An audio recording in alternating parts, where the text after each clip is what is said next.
പ്രിയ സുഹൃത്തുക്കളെ, പതിവിന് വിപരീതമായിക്കൊണ്ട് ഇതുവരെ ചെയ്ത യൂട്യൂബ് വേർഷനിൽ നിന്നും വ്യത്യസ്തമായി കുറച്ചുകൂടി ആകർഷകത്വം വരുത്താനായിട്ട് ശ്രീ ജൽജിത്ത് എന്നോടൊപ്പം വന്നിട്ടുണ്ട്. ഞങ്ങൾ രണ്ടുപേരും കൂടിയാണ് ഈ പ്രോഗ്രാം നിങ്ങളുടെ മുമ്പിൽ അവതരിപ്പിക്കാൻ ഉദ്ദേശിക്കുന്നത്. ഇത് കുറച്ചുകൂടി നന്നാകും എന്നുള്ള ഒരു ധാരണയുടെ അടിസ്ഥാനത്തിലാണ് ഈ രീതി ഞങ്ങൾ പിന്തുടരുവാൻ ഉദ്ദേശിക്കുന്നത്. ഇനിയുള്ള വീഡിയോസൊക്കെ അത്തരത്തിൽ മുന്നോട്ട് പോകാനാണ് തൽക്കാലം പ്ലാൻ ചെയ്തിട്ടുള്ളത്. ഇപ്രാവശ്യം നമ്മൾ ചർച്ചയ്ക്കെടുക്കുന്ന വിഷയം തിമിംഗല പരിണാമം, വെയിൽസ് എവല്യൂഷൻ. ഇത് ചർച്ചയ്ക്കെടുക്കാൻ പ്രത്യേകിച്ച് ഒരു കാരണമുണ്ട്. പരിണാമ സംബന്ധിയായ തർക്കങ്ങൾ എവിടെയൊക്കെ വരുമോ, പ്രത്യേകിച്ചും ഇന്ന് നവമാധ്യമങ്ങളിൽ, ഫേസ്ബുക്കിൽ, വാട്സപ്പിൽ ഒക്കെ സൃഷ്ടിവാദക്കാർ ഉന്നയിക്കുന്ന ഒരു വിഷയമാണ് തിമിംഗല പരിണാമത്തെക്കുറിച്ച് നിങ്ങൾക്ക് എന്താണ് പറയാനുള്ളത്. ഇങ്ങനെ അവർ പറയാൻ ഒരു പ്രത്യേകിച്ച് ഒരു കാരണമുണ്ട്. സാധാരണഗതിയിൽ പരിണാമ സിദ്ധാന്തത്തിന്റെ അടിസ്ഥാനത്തിൽ നോക്കുകയാണെങ്കിൽ നട്ടെല്ലികളായ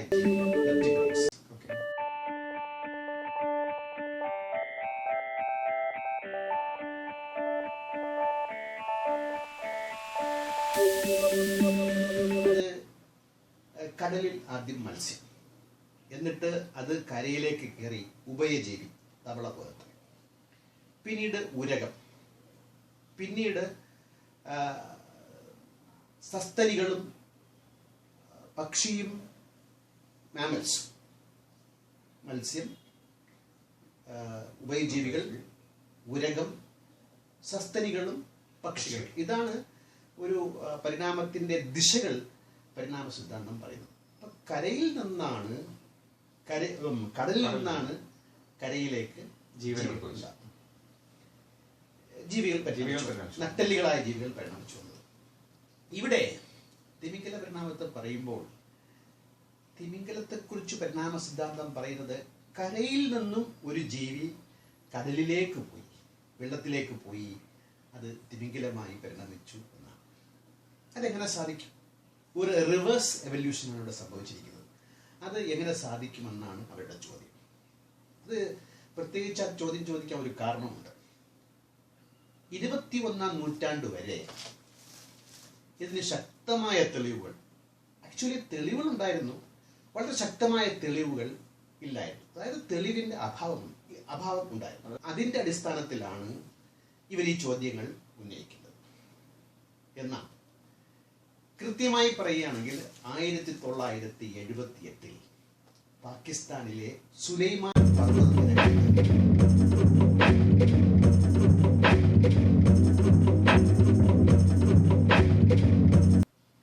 ഫിലിപ്പ് കിംഗ്രിച്ച് എന്ന് പറഞ്ഞ ശാസ്ത്രജ്ഞൻ, അദ്ദേഹം മിഷിഗൻ സർവകലാശാലയിലെ സയന്റിസ്റ്റാണ്. അദ്ദേഹം ആ പർവ്വത നിരകളുടെ താഴ്വരയിൽ നടത്തിയ ഫോസിൽ സംബന്ധിയായ ഖനനത്തിൽ നിന്നും കുറേ ഫോസിലുകൾ നമുക്ക് കിട്ടി. അതൊക്കെ തിമിംഗല പരിണാമത്തിന്റെ ശക്തമായ തെളിവുകളായിരുന്നു. പക്ഷെ ഇക്കാര്യമൊക്കെ ഈ എതിർവാദം ഉന്നയിക്കുന്നവർക്ക് അറിയില്ല. അറിയാതെയാണ് അത്തരത്തിലുള്ള വാദം അവരുന്നയിക്കുന്നത്. പിന്നെ ജൽജിത്തെ വേറൊരു കാര്യം വെച്ചാല്, നമ്മളിനി എന്തൊക്കെ പറഞ്ഞാലും എത്ര തെളിവ് നൽകിയാലും അത് അവർ വിശ്വസിക്കുന്നു താങ്കൾക്ക് തോന്നുന്നുണ്ടോ? ഇല്ല. അത് അവരുടെ, എനിക്ക് തോന്നുന്നത് അവര് സൃഷ്ടിവാദക്കാര് പൊതുവെ പിടിച്ചു വെച്ചിരിക്കുന്ന ഒരു കാര്യം എന്ന് പറഞ്ഞാൽ ഡാർവിനിസവും ആയിട്ട് ബന്ധപ്പെട്ടിട്ടുള്ള പരിണാമത്തിന്റെ മുകളിൽ മാത്രമാണ്. ഒരുപക്ഷെ നമ്മൾ കോൺസെൻട്രേറ്റ് ചെയ്യേണ്ടത് ആധുനിക കാലത്തെ ഗവേഷണങ്ങളുമായിട്ട് ബന്ധപ്പെട്ടിട്ട്. ഇപ്പൊ ഡാർവിന്റെ കാര്യത്തില് കാഞ്ചട്ട മുമ്പ് പറഞ്ഞിട്ടുണ്ട്, ഡാർവിൻ പൂർണ്ണമായും ശരിയെന്നും പറയാൻ പറ്റില്ല, ഡാർവിൻ പൂർണ്ണമായും തെറ്റെന്നും നമുക്ക് പറയാൻ പറ്റില്ല. ഡാർവിൻ പക്ഷെ ഒരു കാറ്റലിസ്റ്റ് ആയിട്ട് അത് ഇങ്ങനെ ഒരു കാര്യം തുടങ്ങി വെച്ചത്, ഇങ്ങനെ ഒരു എവല്യൂഷൻ എന്ന കൺസെപ്റ്റ് കൊണ്ടുവന്നത്, ആ കൺസെപ്റ്റ് ശരിയാണ്. പക്ഷെ ഡാർവിന്റെ ചില നിഗമനങ്ങൾ തെറ്റായിരുന്നു എന്ന് തന്നെയാണ് ഇപ്പം ഇങ്ങോട്ടുള്ള ശാസ്ത്രം നമ്മളോട് പറഞ്ഞിട്ടുള്ളത്. അത് തന്നെയാണ് ഈ വീഡിയോയിൽ ഇപ്പൊ ഇനി കാഞ്ചേട്ടൻ പറയാൻ പോകുന്നത്. ഇതിന്റെ കാര്യം വെച്ചാല് ഞാൻ രസാവഹമായ ഒരു കാര്യം കേട്ടിട്ടുണ്ട്, ആരോ പറഞ്ഞ് ഞാൻ കേട്ടിട്ടുണ്ട്. അതായത് ഇന്ന് ഡാർവിനെ പരിണാമ സിദ്ധാന്തത്തിന്റെ പരീക്ഷയ്ക്ക് ഇരുത്തിക്കഴിഞ്ഞാൽ അദ്ദേഹം ജയിക്കണമെന്നില്ല. കാരണം ഡാർവിനിൽ നിന്നും പരിണാമ സിദ്ധാന്തം ഒരുപാട് മുമ്പിലോട്ട് പോയി. നമ്മളിപ്പം നമ്മുടെ നിത്യജീവിതത്തിൽ കാണുന്ന ഒരുപാട് സംഗതികൾ, നമുക്ക് ഉദാഹരണത്തിന് മാർക്കോണിയുടെ കാര്യം നോക്കുമ്പോൾ അദ്ദേഹം റേഡിയോ കണ്ടുപിടിച്ചു, അതുമായി ബന്ധപ്പെട്ട ചില കാര്യങ്ങളൊക്കെ വയർലെസ് കണ്ടുപിടിച്ചു. പക്ഷേ മാർക്കോണി ജീവിച്ചിരിക്കുന്ന ആ കാലഘട്ടത്തിലെ മാർക്കോണിയെ ഇന്ന് പുനർജീവിപ്പിക്കുകയാണെങ്കിൽ ഈ കാണുന്നതെല്ലാം അദ്ദേഹത്തിനും അതിശയമായിട്ട്, കാരണം ഭയങ്കര ഡ്രാസ്റ്റിക് ചേഞ്ച് അല്ലേ ഇക്കാര്യത്തിൽ വന്നത്. പക്ഷെ അത് ആ മാർക്കോണി അറിയണമെന്നില്ല. കാര്യം നമ്മുടെ ജീവിതത്തിൽ തന്നെ, ഇപ്പൊ എന്റെ ജീവിതത്തിൽ വാസ്തവത്തിൽ മൊബൈൽ ഫോൺ കടന്നു വരുന്നത് കഴിഞ്ഞ ഒരു 10-15 വർഷത്തിനിടയ്ക്കാണ്. ഇപ്പൊ നമ്മൾ ഈ ഷൂട്ട് ചെയ്യുന്നത് ചിന്തിക്കാൻ പറ്റുന്ന കാര്യമായിരുന്നു. ഷൂട്ടിംഗ് വെച്ചാൽ ബൃഹത്തായ ഒരു കാര്യമായിരുന്നു. ഇന്ന് നമ്മുടെ വീട്ടിൽ മുറിയിലിരുന്ന് ജൽജിത്തും എനിക്ക് സമയമുള്ളപ്പോൾ സൗകര്യമായി ഷൂട്ട് ചെയ്ത് സൗകര്യമായി എഡിറ്റ് ചെയ്ത് ആവശ്യക്കാർക്ക് കാണിക്കാൻ തക്ക പാകത്തിൽ ഒരുപാട് ടെക്നോളജിയുടെ നാടകീയമായ വികാസങ്ങൾ. ഇത് തന്നെയാണ് പരിണാമ സിദ്ധാന്തത്തിൽ സംഭവിച്ചത്. പിന്നെ മറ്റൊരു കാര്യം എന്ന് വെച്ചാൽ, പരിണാമ സിദ്ധാന്തത്തെ അറിയാൻ താല്പര്യപ്പെടുന്നവർക്ക് ഈ ഭൂമിയിലാകെ പരിണാമ സിദ്ധാന്തത്തിന്റെ തെളിവുകൾ വാരി വിതറപ്പെട്ടിരിക്കുകയാണ്. വേണ്ടത് അത് വാരി വിതറപ്പെട്ടിരിക്കുകയാണെന്ന് പറഞ്ഞാലും വിശ്വാസികൾക്ക് കണ്ടില്ല എന്ന് നടിച്ചു പോകുന്നതാണ് ഒരു ശീലം, അല്ലെങ്കിൽ അതിനെ റെഫ്യൂട്ട് ചെയ്ത് മുമ്പോട്ട് പോകുന്നതാണ് ശീലം. അപ്പം കാഞ്ചേട്ടൻ ഈ ഒരു എവല്യൂഷന്റെ തിയറി, ഇപ്പൊ തിമിംഗലത്തിന് നമ്മുടെ സബ്ജക്ട് തിമിംഗലാണല്ലോ, കടലിൽ നിന്നും കരയിലേക്കുള്ള ജീവിയുടെ പരിണാമവും കരയിൽ നിന്ന് കടലിലേക്കുള്ള തിമിംഗലത്തിന്റെ പരിണാമം, അതെന്തുകൊണ്ട് എന്നാണ് സൃഷ്ടിവാദികൾ ചോദിക്കുന്നത്. കാഞ്ചേട്ടന് ഇതിനെ കൗണ്ടർ ചെയ്യാനായിട്ട് ഇങ്ങനെ ഒരു സംഭവം, പരിണാമം നിങ്ങൾ പറഞ്ഞ പോലെയാണെങ്കിൽ ഇങ്ങനെയല്ലേ വേണ്ടത് എന്നാണ് പലരും നമ്മളോട് ചോദിച്ചത്. ഇതിനെ എങ്ങനെയാണ് കാഞ്ചേട്ടൻ കൗണ്ടർ ചെയ്യാൻ പോകുന്നത്? അതെ, നമുക്കതിലേക്ക് കടന്നു വരാം. അതിന് മറ്റൊരു കാര്യം കൂടെ പറഞ്ഞോട്ടെ. അതായത് കടലിൽ നിന്നും കരയിലേക്ക്, കരയിൽ നിന്നും കടലിലേക്ക്, വീണ്ടും കടലിൽ നിന്ന് കരയിലേക്ക് വന്ന ജീവികളുണ്ട്.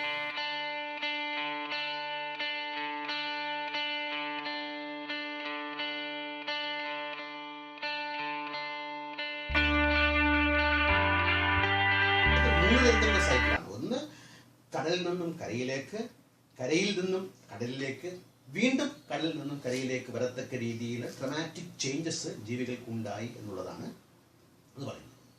ഇനി തിമിംഗല പരിണാമത്തെക്കുറിച്ച് പറയുമ്പോൾ വ്യത്യസ്തമായ ശാസ്ത്ര മേഖലകളിൽ നിന്നും നമുക്കിതിന് ആവശ്യത്തിലേറെ തെളിവുകൾ കിട്ടിയിട്ടുണ്ട്. അക്കാര്യത്തിലേക്കാണ് നമ്മൾ ഇനി പോകുന്നത്. ഈ തിമിംഗലം എന്ന് പറയുന്നത് സെറ്റേഷ്യൻസ് വിഭാഗത്തിൽപ്പെട്ട ജീവിയാണ്. ഇതിൽ തിമിംഗലം, ഡോൾഫിൻ, പോർപ്പീസസ് എന്ന 3 ജീവികളാണ് ഇന്ന് നിലവിലുള്ളത്.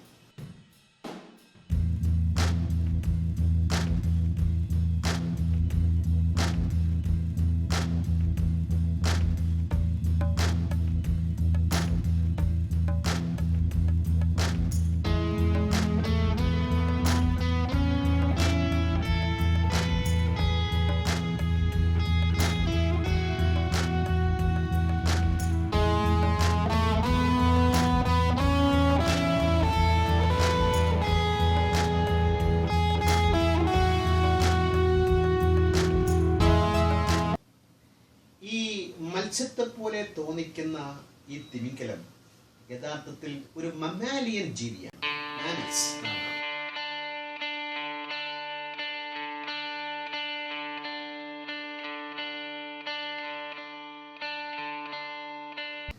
മാമൽസിന്റെ പ്രത്യേകതകൾ ഞാൻ പറയാം. മാമൽസിന്റെ ശരീരത്തിൽ രോമമുണ്ടായിരിക്കും, മുടി. നമ്മുടെ ശരീരത്തിലും മുടികളുണ്ട്. രവിസാർ ഈ ഇടയ്ക്ക് ഡോക്കിൻസ് പറഞ്ഞതായിട്ടൊരു കാര്യം പറഞ്ഞത് ഞാൻ ഓർമ്മിക്കുന്നുണ്ട്. അതായത് ഡോക്കിൻസ് ഒരു പാമ്പിനെ ഉണ്ടാക്കി, പാമ്പിന്റെ രൂപത്തിനെ ഉണ്ടാക്കി. എന്നിട്ട് ഒരു മൃഗശാലയിൽ പോയി ഒരു കുരങ്ങിനോട് ഈ പാമ്പിന്റെ ഈ രൂപത്തെ കാണിച്ചു. അതിന്റെ രോമമൊക്കെ അങ്ങ് ആകപ്പാറെ പേടിച്ചു വരണ്ട് വികസിച്ചു വന്നു. അത് തന്നെയാണ് നമ്മുടെ രോമാഞ്ചവും. അപ്പം ഈ രോമം എന്നുള്ളത്, ത്വക്കിലെ രോമം എന്നുള്ളത് മെമാലിയൻ ജീവികളുടെ ഒരു പ്രത്യേകതയാണ്. ഇനി മാമൽസ് എന്ന പേര് വരാൻ തന്നെ കാരണം പാൽ ഉൽപ്പാദിപ്പിക്കുന്ന ഗ്രന്ഥികൾ, കുട്ടികളെ പ്രസവിച്ച് പാൽ ഊട്ടുന്ന ജീവികൾക്കാണ് മാമൽസ് എന്ന് പറയുന്നത്. അപ്പൊ തിമിംഗലം അങ്ങനെ ചെയ്യുന്നുണ്ടോ? തീർച്ചയായിട്ടും തിമിംഗലം കുട്ടികളെ പ്രസവിച്ച് പാലൂട്ടുന്നുണ്ട്.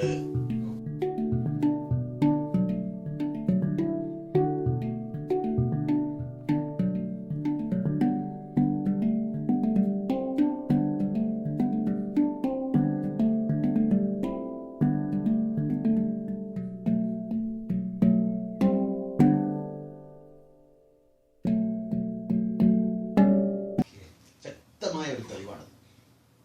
ഇനി മറ്റൊരു വളരെ പ്രധാനമായ വ്യത്യാസം എന്ന് പറയുന്നത്, ഈ മസ്തിഷ്ക പരിണാമത്തെ നമ്മളെടുത്ത് പരിശോധിക്കുമ്പോൾ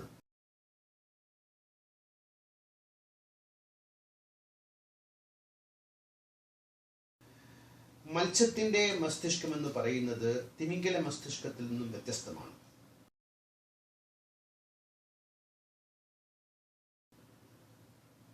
തിമിംഗലത്തിന്റെ മസ്തിഷ്കത്തിന് സാമ്യം നമ്മുടെ മസ്തിഷ്കവുമായിട്ട്.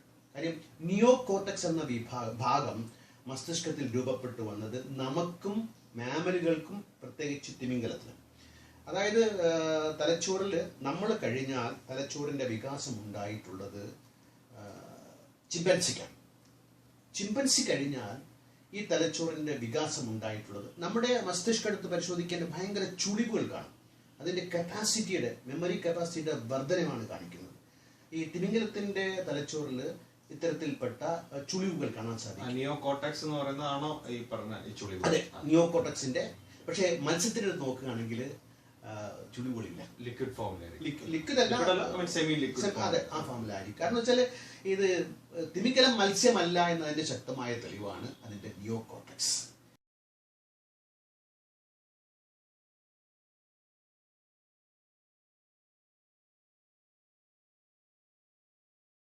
ഇനി മറ്റൊന്ന്, തിമിംഗലം വാം ബ്ലഡഡ്, ചുടിരക്തവാഹികളായ ജീവിയാണ്. ഈ വാം ബ്ലഡ് എന്ന് വെച്ചാൽ ഇപ്പം നമ്മൾ വാം ബ്ലഡഡ് ജീവിയാണ്. നമ്മളിപ്പം ഈ ഹിമാലയത്തിൽ പോയാലും ശരി, സഹാറ മരുഭൂമിയിൽ പോയാലും ശരി, നമ്മുടെ ശരീര ഊഷ്മാവ് ഒന്നായിരിക്കും. കാരണം ശരീര ഊഷ്മാവിനെ നിലനിർത്താൻ ആവശ്യമായ മെറ്റോബോളിസം നമ്മുടെ ശരീരത്തിൽ നടക്കുന്നു എന്നുള്ളതാണ്. നമ്മൾ ബാലൻസ്, നമ്മുടെ ശരീരം തന്നെ അത് ബാലൻസ് ചെയ്യും. പുറത്ത് പോയി കഴിഞ്ഞാലും 98.4 കീപ്പ് ചെയ്യും. പക്ഷെ ജലജീവിയായ മത്സ്യമെന്ന് നാം തെറ്റിദ്ധരിക്കുന്ന തിമിംഗലം വാം ബ്ലഡ് ജീവിയാണ് എങ്കിൽ അത് മാമൽ എന്നതിന്റെ തെളിവാണ്.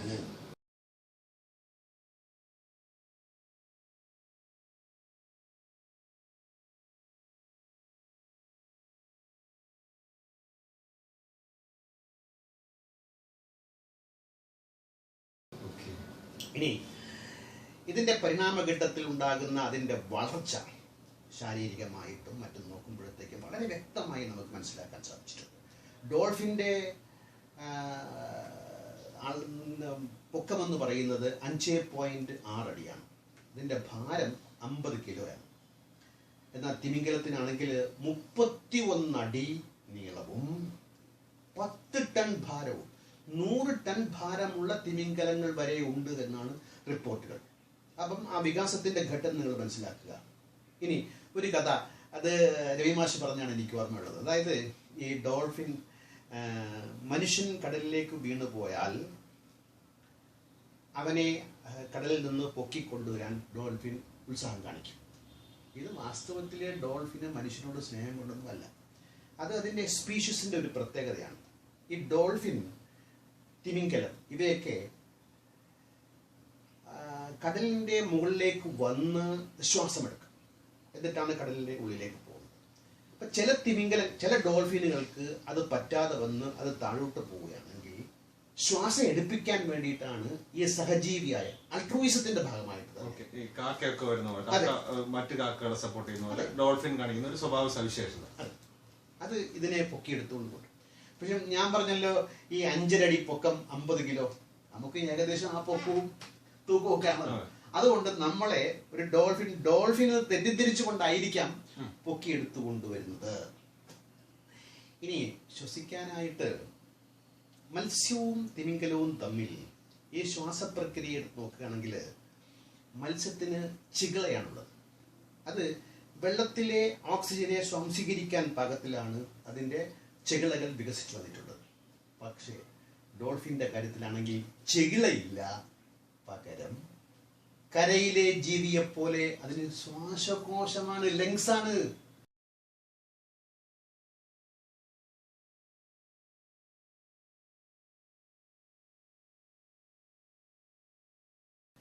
വാസ്തവത്തിൽ ദൈവം ഈ തിമിംഗലത്തോട് കാണിച്ച ക്രൂരത, സുഖമായി അതിന് വെള്ളത്തിൽ കിടന്ന് ചികിള ഉപയോഗിച്ച് ഓക്സിജനെ സ്വീകരിച്ചതിന് പകരം അത് കൂടെ കൂടെ പ്രയാസപ്പെട്ട് പൊന്തി മുകളിലോട്ട് വന്ന് കരയിൽ നിന്നും ഈ ഓക്സിജനെ സ്വീകരിക്കാൻ പാകത്തിൽ. എന്റെ ദൈവമേ, എന്തിനാണ് ഈ കൊലച്ചതി നീ ഡോൾഫിനോട് ചെയ്തത്? ഒരു സാഡിസ്റ്റാണ്. ഒരു സാഡിസം തന്നെയാണ്. ദൈവമാണ് സൃഷ്ടിച്ചെങ്കിൽ തീർച്ചയായിട്ടും തിമിംഗലങ്ങൾ നാളെ ദൈവത്തെ കണ്ടാൽ വെറുതെ വിടുമോ എന്ന് സംശയിക്കേണ്ടിയിരിക്കുന്നു. പിന്നെ അതിൻ്റെ നാസാദ്വാരങ്ങൾ, സാധാരണ അതിൽ നമുക്ക് മാമൽസിന് 2 ദ്വാരമാണുള്ളത്. വെയിൽസിന് 1 ദ്വാരം, 2 ദ്വാരമുള്ള നാസാദ്വാരമുള്ള വെയിൽസുകളും ഉണ്ട്. വാസ്തവത്തിൽ ഒരു ഡിസൈൻ ആണെങ്കിൽ, ദൈവമാണ് സൃഷ്ടിച്ചതെങ്കിൽ ജലത്തിലെ ജീവിയായ, പൂർണ്ണമായി ജലജീവിയായ തിമിംഗലത്തിന് വേണ്ടത് ചെകിളയായിരുന്നു, ശ്വാസകോശമല്ല. ഇനി നമുക്ക് 2 കാല് 2 കൈ. നമ്മുടെ 2 കൈകളും സസ്തനികളുടെ, മാമൽസിന്റെ മുൻകാലുകളാണ്. തിമിംഗലത്തിന് മുൻകാലില്ലല്ലോ. പക്ഷേ മുൻകാലുകളിലുള്ള എല്ലാ അസ്ഥികളെയും പേറിക്കൊണ്ട് തന്നെയാണ് മുൻകാലുകൾ തിമിംഗലത്തിന് തുടയായി രൂപപ്പെട്ടത്.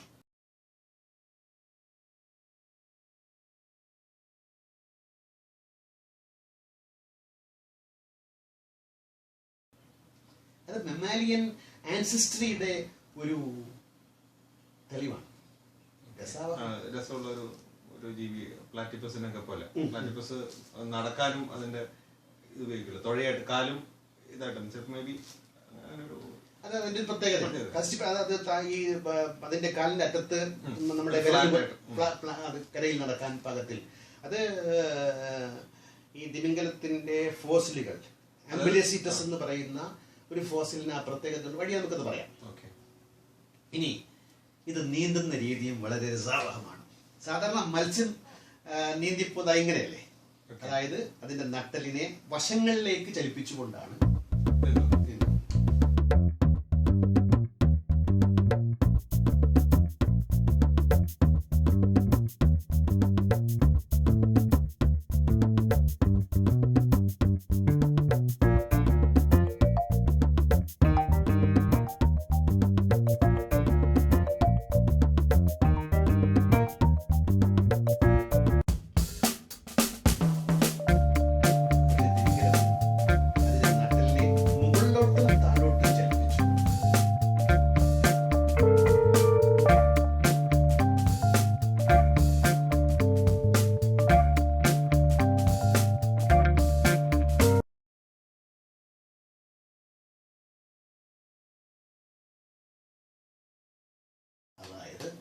നായകളും കുതിരയും സിംഹവും അതിവേഗത്തിൽ ഓടുമ്പോൾ എങ്ങനെയാണോ നട്ടലിനെ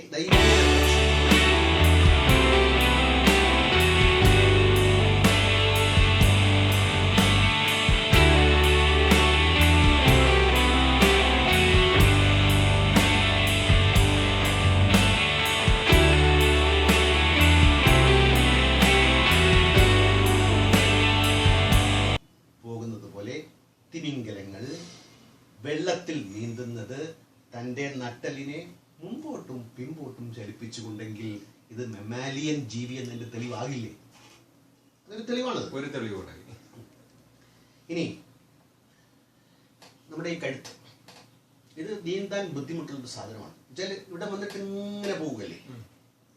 പക്ഷേ തിമിംഗലത്തില് കഴുത്തിന്റെ ഈ എല്ലിന് വ്യത്യാസമുണ്ടായി. അവിടെ മ്യൂട്ടേഷൻ സംഭവിച്ചു. അത് നീന്താൻ പാകത്തിലുള്ള ഒരു പരിണാമം അത് നേടിയെന്നുള്ളതാണ്.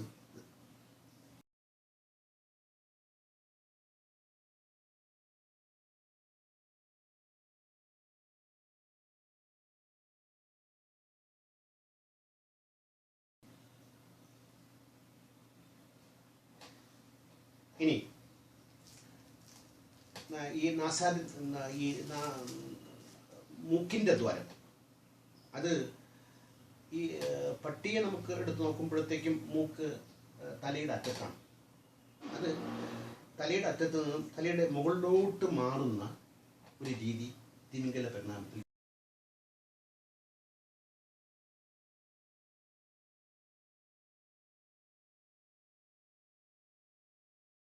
കാണാൻ സാധിക്കും. അത് തെളിവെന്ന് വെച്ചാൽ ഈ ആദ്യമായിട്ട് പാക്കിസീറ്റസ്, ആംബുലേസീറ്റസ്, റൊഡോസീറ്റസ്, അത് കഴിഞ്ഞിട്ട് പിന്നെ ബാസിലോസറസ്, ഇങ്ങനെ 9 ദിനം ഫോസിൽ കിട്ടിയിട്ടുണ്ട്. ഇതിൽ പാക്കിസീറ്റസിന്റെ ഈ നാസാദ്വാരങ്ങൾ ഈ പട്ടിയുടെ ഏകദേശം സമാനമാണ്. അത് ആംബുലേസീറ്റസിൽ വരുമ്പോഴത്തേക്കും അല്പം മുകളിലോട്ട് കയറുന്നു, റൊഡോസീറ്റസിൽ വരുമ്പോൾ വീണ്ടും മുകളിലോട്ട് വിടുന്നു, ബാസിലോസറസിലേക്ക് വരുമ്പോഴത്തേക്കും ഏകദേശം പൂർണ്ണമായിട്ടും തിമിംഗലത്തിന്റെ തലയ്ക്ക് അങ്ങേയറ്റം നിൽക്കുന്ന നാസാദ്വാരങ്ങളായി മാറുന്നു. മാത്രമല്ല ചിലത് 2ഉം ചിലത് 1ഉമായി പരിണമിക്കുന്നു. ഓക്കെ, അപ്പോ ഈ ഒരു 9 തരത്തിലുള്ള ഫോസിലുകൾ കിട്ടിയെന്ന് പറഞ്ഞല്ലോ, അത് എത്ര വർഷം കൊണ്ടാണ് ഈ ഒരു പരിണാമം? നല്ല ചോദ്യമാണ്. കാരണം അല്ലെങ്കിൽ സൃഷ്ടിവാദികൾ എപ്പോഴും പൊതുവായിട്ടുള്ള ആൾക്കാർ, പൊതുജനത്തിന്റെ ഒരു ധാരണ എന്ന് പറഞ്ഞാൽ പരിണാമം എന്ന് പറഞ്ഞാൽ ഞങ്ങൾ ഉറങ്ങിയെഴുന്നേക്കുമ്പോൾ അല്ലെ 1 തലമുറ 2 തലമുറ ഉണ്ടോന്നും പരിണാമം നിങ്ങൾ കാണുന്നില്ലല്ലോ. മനുഷ്യനെന്താ നിങ്ങൾ പരിണാമം സംഭവിക്കുന്നത് എന്താ നമ്മൾ കാണാത്തത്? നമ്മുടെ ജീവിച്ചിരിക്കുന്ന കാലം, ആ കാലഘട്ടത്തിന്റെ റേഞ്ച് എന്ന് പറഞ്ഞാൽ തീർച്ചയായിട്ടും കാലഘട്ടം എന്ന് പറയുന്നത് പരിണാമത്തിന്റെ കാര്യത്തിൽ വളരെ പ്രധാനപ്പെട്ട കാര്യമാണ്. അതായത് എവല്യൂഷൻ ചേഞ്ച് ത്രൂ ടൈം, കാലമെടുത്തുകൊണ്ടുള്ള പരിണാമമാണ്.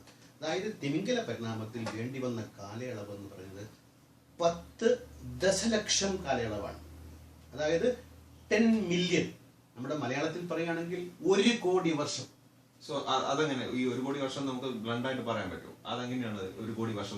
അത് വളരെ പ്രധാനപ്പെട്ട ഈ കാലം പറയാണെന്ന് ഒരു വിശ്വാസി പറഞ്ഞു കഴിഞ്ഞാൽ എങ്ങനെ കാണിച്ചേട്ടനെ? അതെ, അതൊരു വളരെ വിഷയമാണ്. കാലനിർണയത്തിന് വേണ്ടി കാർബൺ ഡേറ്റിംഗ്, അങ്ങനെ ഒരുപാട് മെത്തേഡ്സ് ഉണ്ട്. ഈ കാലനിർണയവും ഫോസിലിനെ കുറിച്ച് നമുക്കൊരു പ്രത്യേക അധ്യായം ചെയ്യേണ്ടതുണ്ട്.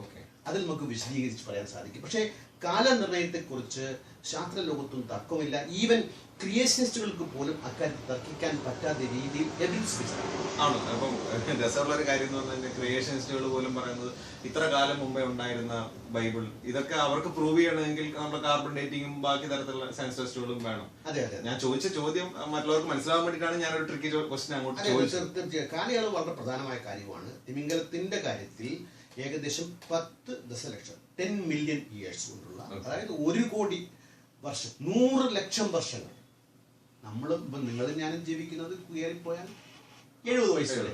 മനുഷ്യനുണ്ടായിട്ട് 2 ലക്ഷം വർഷമേ ആയിട്ടുള്ളൂ. ചിമ്പൻസിയിൽ നിന്നല്ല, പുതുപൂർവികന്റെ അതിൽ നിന്നും മനുഷ്യന്റെ വ്യത്യാസം എന്ന് പറയുന്നത് 2 ലക്ഷം വർഷമേ ആയിട്ടുള്ളൂ നമ്മൾ പരിണമിച്ചു വന്നിട്ടുണ്ട്. പക്ഷേ ഇവിടെ തിമിംഗല പരിണാമത്തിന് വേണ്ടി വന്നത് 100 ലക്ഷം വർഷമാണ്, 1 കോടി വർഷമാണ്. ആ ഒരു കാലയളവ് ഈ മാറ്റത്തിന് മതിയാവും എന്നതാണ്. പക്ഷെ പരിണാമപരമായി നോക്കുകയാണെങ്കിൽ ഈ കാലയളവൊന്നും വലിയ ഒരു വിഷയമല്ല. ആദ്യത്തെ സൈനോ ബാക്ടീരിയ ഉണ്ടായിട്ട് തന്നെ 350 കോടി കൊല്ലമായി. ഈ കോടി എന്നൊക്കെ പറയുമ്പോഴത്തേക്കും നമ്മുടെ തലച്ചോറിനെ ഉൾക്കൊള്ളാൻ പാകത്തിൽ ഒരു കണക്കല്ലത്, വൈഡാണത്. നമുക്കൊരു 10 വർഷം 100 വർഷം 50 വർഷം ഇങ്ങനത്തെ ചരിത്രമേ ഓർമ്മിക്കാൻ സാധിക്കുള്ളൂ. അത് ഉൾക്കൊള്ളാൻ പാകത്തിലാണ് നമ്മുടെ മസ്തിഷ്കം രൂപപ്പെട്ടിരിക്കുന്നത്. പക്ഷെ അങ്ങനെയല്ല. പരിണാമത്തിന്റെ കാര്യത്തിൽ വരുമ്പോൾ ജലജിത്ത് ചോദിച്ച വളരെ പ്രസക്തമായ ചോദ്യമാണ്. ഈ കാലയളവ് വളരെ പ്രധാനമാണ്. ചെറിയ മാറ്റങ്ങളുടെ അക്യുമുലേഷൻ ഉണ്ടാകുന്നത് ഒരു ബൃഹത്തായ കാലയളവ് എടുത്തുകൊണ്ടാണെങ്കിൽ ആ മാറ്റമായി തന്നെ മറ്റൊരു ജീവിയായി മാറുമെന്ന് ഈ കാലയളവ് മതിയാവുന്നതാണ്. ഇനി ഈ ഒഡൻഡോസീറ്റസ് എന്ന് പറയുന്ന വെയിൽസിന് ഒരു നാസാദ്വാരമാണുള്ളത്, അതിന് ബ്ലോ ഹോൾ എന്ന് പറയും. ഇനി മൈറ്റീസീറ്റസ് എന്ന് പറയപ്പെടുന്ന വെയിൽസിന് 2 നാസാദ്വാരങ്ങളാണ് ഉള്ളത്.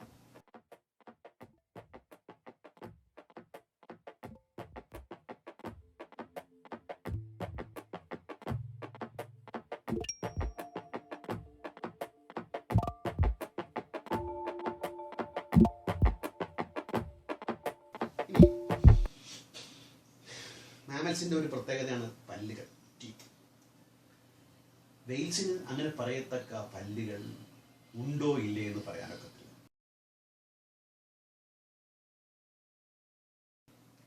ഇത് ഭ്രൂണാവസ്ഥയിൽ നമ്മൾ വെയിൽസിന്റെ ഭ്രൂണത്തെ എടുത്ത് പരിശോധിക്കുകയാണെങ്കിൽ അത് പല്ലോടുകൂടിയാണ് വളർന്നു തുടങ്ങുന്നത്. നമ്മൾ ഭ്രൂണശാസ്ത്രം പ്രത്യേകിച്ച് ചർച്ച ചെയ്യുന്നതുകൊണ്ട് അക്കാര്യം തൽക്കാലം ഇവിടെ പറയുന്നില്ല. മറ്റൊരു കാര്യം വെച്ചാൽ ഈ തിമിംഗലങ്ങൾ നമ്മൾ ചവച്ചരയ്ക്കുന്നത് പോലെ ചവച്ചരച്ചുകൊണ്ടല്ല ആഹാരം ഉള്ളിലാക്കുന്നത്. അത് വിഴുങ്ങുകയാണ്. അതായത് വായ തുറന്ന് വെച്ചിട്ട് മത്സ്യം കയറി കഴിഞ്ഞാൽ വായ അടച്ച് വെള്ളം ചീറ്റിപ്പോയി കിട്ടുന്ന മത്സ്യത്തിനെ അകത്തേക്ക് ഇട്ടിട്ട് അവിടെ അകത്തെ കല്ലുകളുണ്ട്, അത് വെച്ച് ഗ്രൈൻഡ് ചെയ്താണ്, കല്ലുകളുടെ സഹായത്തോടു കൂടി അത് ഗ്രൈൻഡ് ചെയ്യുന്നു എന്നാണ് എനിക്ക് മനസ്സിലാക്കാൻ സാധിച്ചിട്ടുള്ളത്.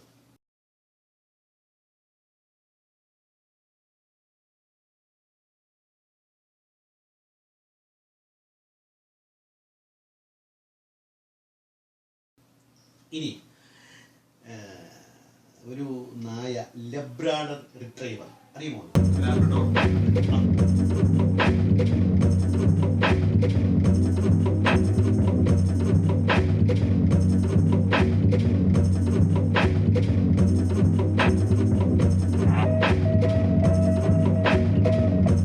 അറിയുമോ നായ? വളരെ ക്യൂട്ടായിട്ടുള്ള, ഭയങ്കര യജമാനോട് ഭയങ്കര സ്നേഹം കാണിക്കുന്ന ഒരു ബ്രീഡാണ്.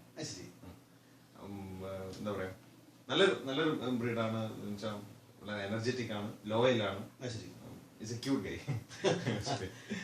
അതിന് സമാനമായ ഒരു ജീവിയിൽ നിന്നാണ് ഇന്നത്തെ 10 മുതൽ 100 ടൺ ഭാരമുള്ള ഭൂമിയിലെ ഏറ്റവും വലിയ ജീവിയായ തിമിംഗലം രൂപപ്പെട്ടുള്ളത്. ഈ ഒരു ചെറിയ ജീവി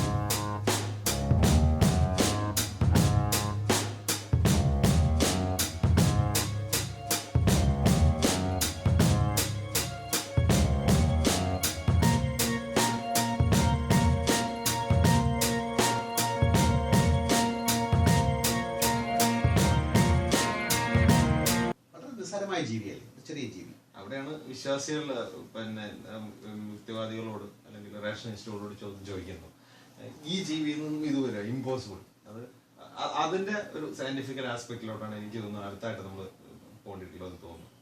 അത് നമുക്ക് രണ്ടു തരം ചിന്താ പദ്ധതിയുണ്ട്, കേവല യുക്തിയും ശാസ്ത്രയുക്തിയും. ഇപ്പൊ കേവല യുക്തി വെച്ച് നോക്കുകയാണെങ്കിൽ നമുക്ക് ആകാശമായി തോന്നും. ആകാശമില്ലേ?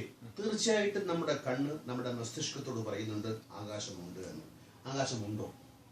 ഇല്ല. അതുപോലെ സൂര്യൻ ഉദിക്കുന്നു അസ്തമിക്കുന്നു എന്ന്, സൂര്യൻ ഉദിക്കുന്നില്ല അസ്തമിക്കുന്നില്ല എന്ന് മനസ്സിലാക്കിയിട്ട് പോലും നമ്മുടെ ദൈനംദിന ഭാഷയിൽ നിന്നത് മാറിപ്പോകാത്തത് ഒരു കേവല യുക്തിയുമായി ബന്ധപ്പെട്ടാണ്. യാഥാർത്ഥ്യങ്ങൾ വളരെ അകലെയാണ്.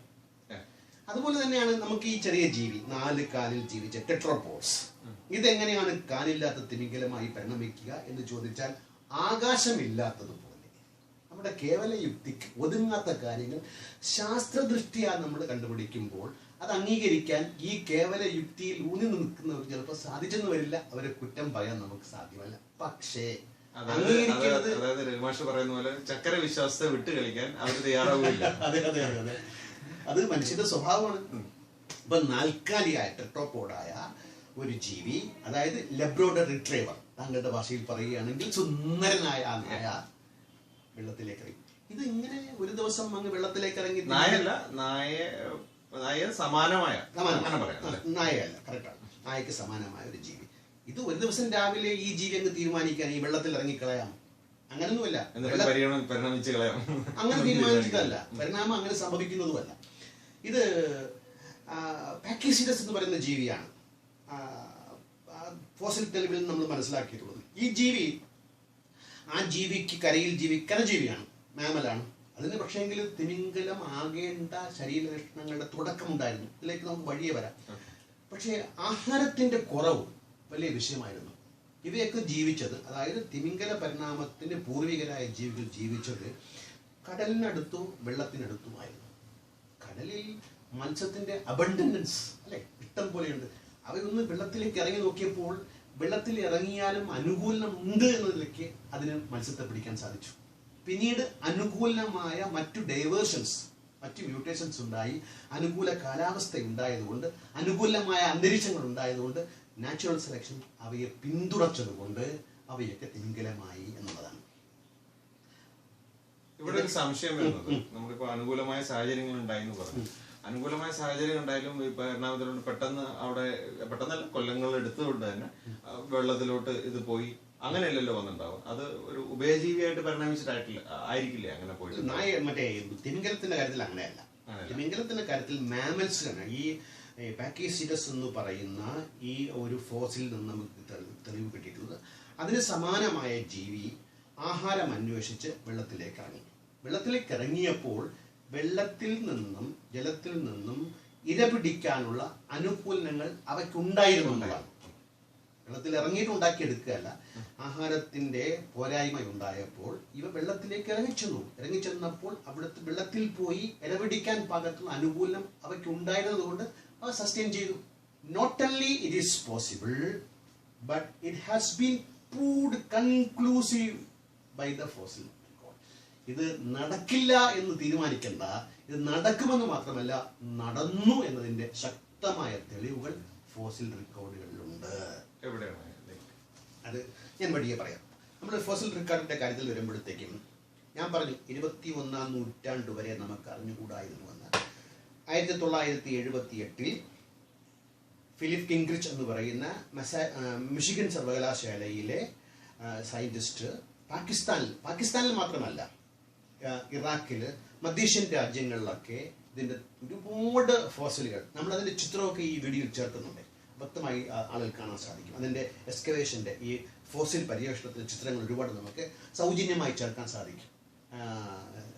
കിംഗ്രിച്ച് എടുത്തിട്ടുള്ള ഫോട്ടോകളൊക്കെ അദ്ദേഹം പറയുന്നത്, നിങ്ങൾ എഡ്യൂക്കേഷൻ പർപ്പസിന് വേണ്ടി എവിടെ വേണമെങ്കിലും നോൺ പ്രോഫിറ്റ് ആയിട്ട് വിദ്യാഭ്യാസത്തിന് ആവശ്യമായി എവിടെ വേണമെങ്കിലും നിങ്ങൾ പ്രദർശിപ്പിച്ചുകൊള്ളുന്നൊരു ഒരു സാങ്ഷൻ അദ്ദേഹം തരുന്നുണ്ട്. നമുക്ക് കാണികൾക്ക് വേണ്ടി അത് ഇതിൽ ഉൾപ്പെടുത്താമെന്നാണ് ഞാൻ കരുതുന്നത്.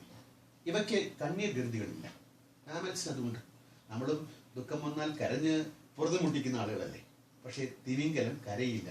അത് കരഞ്ഞിട്ടും കാര്യമില്ലല്ലോ, വെള്ളത്തിലാണല്ലോ. അതിന് ചർമ്മഗന്ധികളില്ല. Their hearing is acute, but the ear has no external opening. നമ്മളെല്ലാ മാമൽസിനെ എടുത്ത് നോക്കുകയാണെങ്കിൽ അവയ്ക്ക് ചെവിയുണ്ട്. പലതും ചെവി ആട്ടുകയും ചെയ്യും. ആന ചെവിയാട്ടുന്നത് വലുതായിട്ടല്ല, നമുക്ക് ചെവിയാട്ടാൻ പറ്റില്ല. പക്ഷേ എങ്കിൽ ബാക്കിയുള്ള മാമൽസിനെ എടുത്ത് നോക്കുകയാണെങ്കിൽ നാൽക്കാലികൾ ചെവിയാട്ടും. പക്ഷേ നാൽക്കാലി ജീവി പരിണമിച്ചു വന്ന തിമിംഗലത്തിന് കാതുകളില്ല. കാതില്ലെന്നല്ല, കാതിൻ്റെ ഓപ്പണിംഗ് ഇല്ല. പക്ഷേ കാതില്ലെങ്കിലും കാതിൻ്റെ ഓപ്പണിങ്ങിൽ നിന്ന് അങ്ങോട്ട് പോകുന്ന കനാലിൻ്റെ നേർത്ത രൂപങ്ങൾ തിമിംഗലത്തിൽ കാണാൻ സാധിക്കും. അത് വെസ്റ്റീജിയൽ ഓർഗാൻ എന്ന ഭാഗത്ത് നമ്മൾ ചർച്ച ചെയ്യുന്നതുകൊണ്ട് തൽക്കാലം ഇവിടെ ഞാൻ വിശദീകരിക്കുന്നില്ല. ഇനി ജലജിത്തിന്റെ ചോദ്യമാണ് എവിഡൻസ് എവിടെ എന്നുള്ളത്. 9 തരം എവിഡൻസസ് വളരെ ലിഖിതമായ രീതിയിൽ ശക്തമായ തെളിവുകളായിട്ട് നമുക്ക് ലഭിച്ചിട്ടുണ്ട്. അതേതെന്നൊക്കെ പരിശോധിച്ചാൽ ഫോസിൽ തെളിവുകൾ, പാലിയോന്തോളജിക്കൽ. 2 മോർഫോളജിക്കൽ, രൂപസാദൃശ്യപരമായ തെളിവുകൾ. മോളിക്കുലാർ ബയോളജി, തന്മാത്രാ ജീവശാസ്ത്രം. ഈ തന്മാത്രാ ജീവശാസ്ത്രമാണ് നിയോ ഡാർവിനിസത്തിന്റെ നട്ടൽ എന്ന് പറയാവുന്നത്. തന്മാത്രാ ജീവശാസ്ത്രത്തിന്റെ പിതാവായ ഡോബ്സൺസ്കി പറയുന്നുണ്ട്, nothing in biology makes sense except in the light of evolution. പരിണാമത്തിന്റെ വെളിച്ചത്തിൽ അല്ലാതെ ബയോളജിയെ വിശദീകരിക്കാനാവില്ല എന്ന്. ബയോളജിയെ വിശദീകരിക്കണോ, അത് എവല്യൂഷനിൽ കൂടെ സാധിക്കും. ഏത് ജീവിയും സ്വന്തം ശരീരത്തിൽ പേർന്ന ഓരോ അവയവങ്ങളും പരിണാമത്തിന്റെ തെളിവാണ്. അതാണ് ഞാൻ നേരത്തെ പറഞ്ഞത്, തെളിവാണ്, ഭാഗമാണ്. അതിങ്ങനെ വാരി വിതറപ്പെട്ടിരിക്കുന്നു എന്ന് പറയുന്നത് അത് ശരീരത്തിൽ, ജീവിയുടെ ശരീരത്തിൽ മാത്രമല്ല. നമ്മൾ ഞാൻ പറഞ്ഞില്ലേ, ഈ പാകിസ്ഥാനിലെ സുലൈമാൻ താഴ്വരകൾ, ഈ ഭൂമിയിൽ എവിടെ കുഴിച്ചു നോക്കിയാലും ഏതിനെ പഠിച്ചാലും ഓരോ മൺതരിയിൽ പോലും പരിണാമ സിദ്ധാന്തത്തിന്റെ തെളിവുകളെ നമുക്ക് കാണാൻ സാധിക്കും. ഇനിയുള്ളത് ഗുപ്തായ വയങ്ങൾ, വെസ്റ്റീജിയൽ ഓർഗാൻസ്. അത് ജലജിത്ത് 2 വെസ്റ്റീജിയൽ ഓർഗാൻസിന്റെ പേര് നേരത്തെ പറഞ്ഞല്ലോ. മനുഷ്യനിലെ അപ്പൻഡിക്സ്. അങ്ങനെ നമ്മൾ ഒരുപാട് വെസ്റ്റീജിയൽ ഓർഗാൻസ് പേറിയാണ് ജീവിക്കുന്നത്. ഓരോ ജീവിയിലും, മിക്കവാറും എല്ലാ ജീവികളിലും വെസ്റ്റീജിയൽ ഓർഗാൻസ്. അപ്പൻഡിക്സ് ഉണ്ട്, കോക്സിക്സ്, അതായത് നമ്മുടെ നട്ടലിന്റെ അവസാന ഭാഗത്തുള്ള വാല് മുറിഞ്ഞുപോയി എന്ന് നമ്മൾ ഏതോ ഒരു കുട്ടിക്ക് അങ്ങ് വാല് പുറമേക്ക് നീണ്ടു വന്നു. ഉണ്ട്. ഉത്തരേന്ത്യയിൽ ഒരു കേസ് അങ്ങനെ ഉണ്ടായിരുന്നു.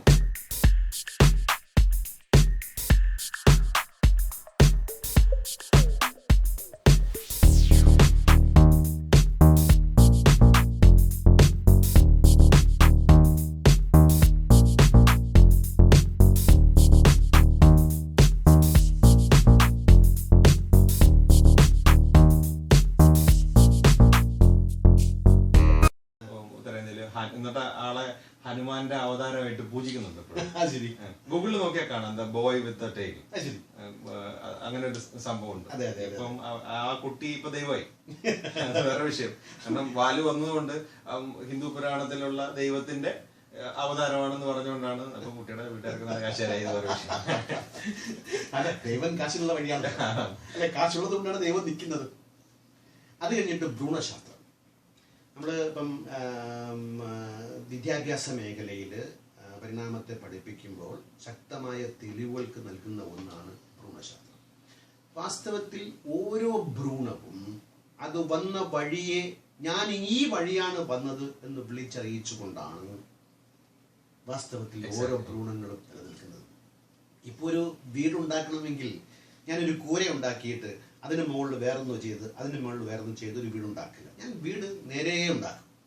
ഭ്രൂണശാസ്ത്രത്തിൽ ഒരു സൃഷ്ടിപ്പിന്റെ കാര്യമുണ്ടായിരുന്നുവെങ്കിൽ ഇത്തരത്തിൽ ബാക്ക് പ്ലാനിന്റെ കാര്യമില്ലല്ലോ.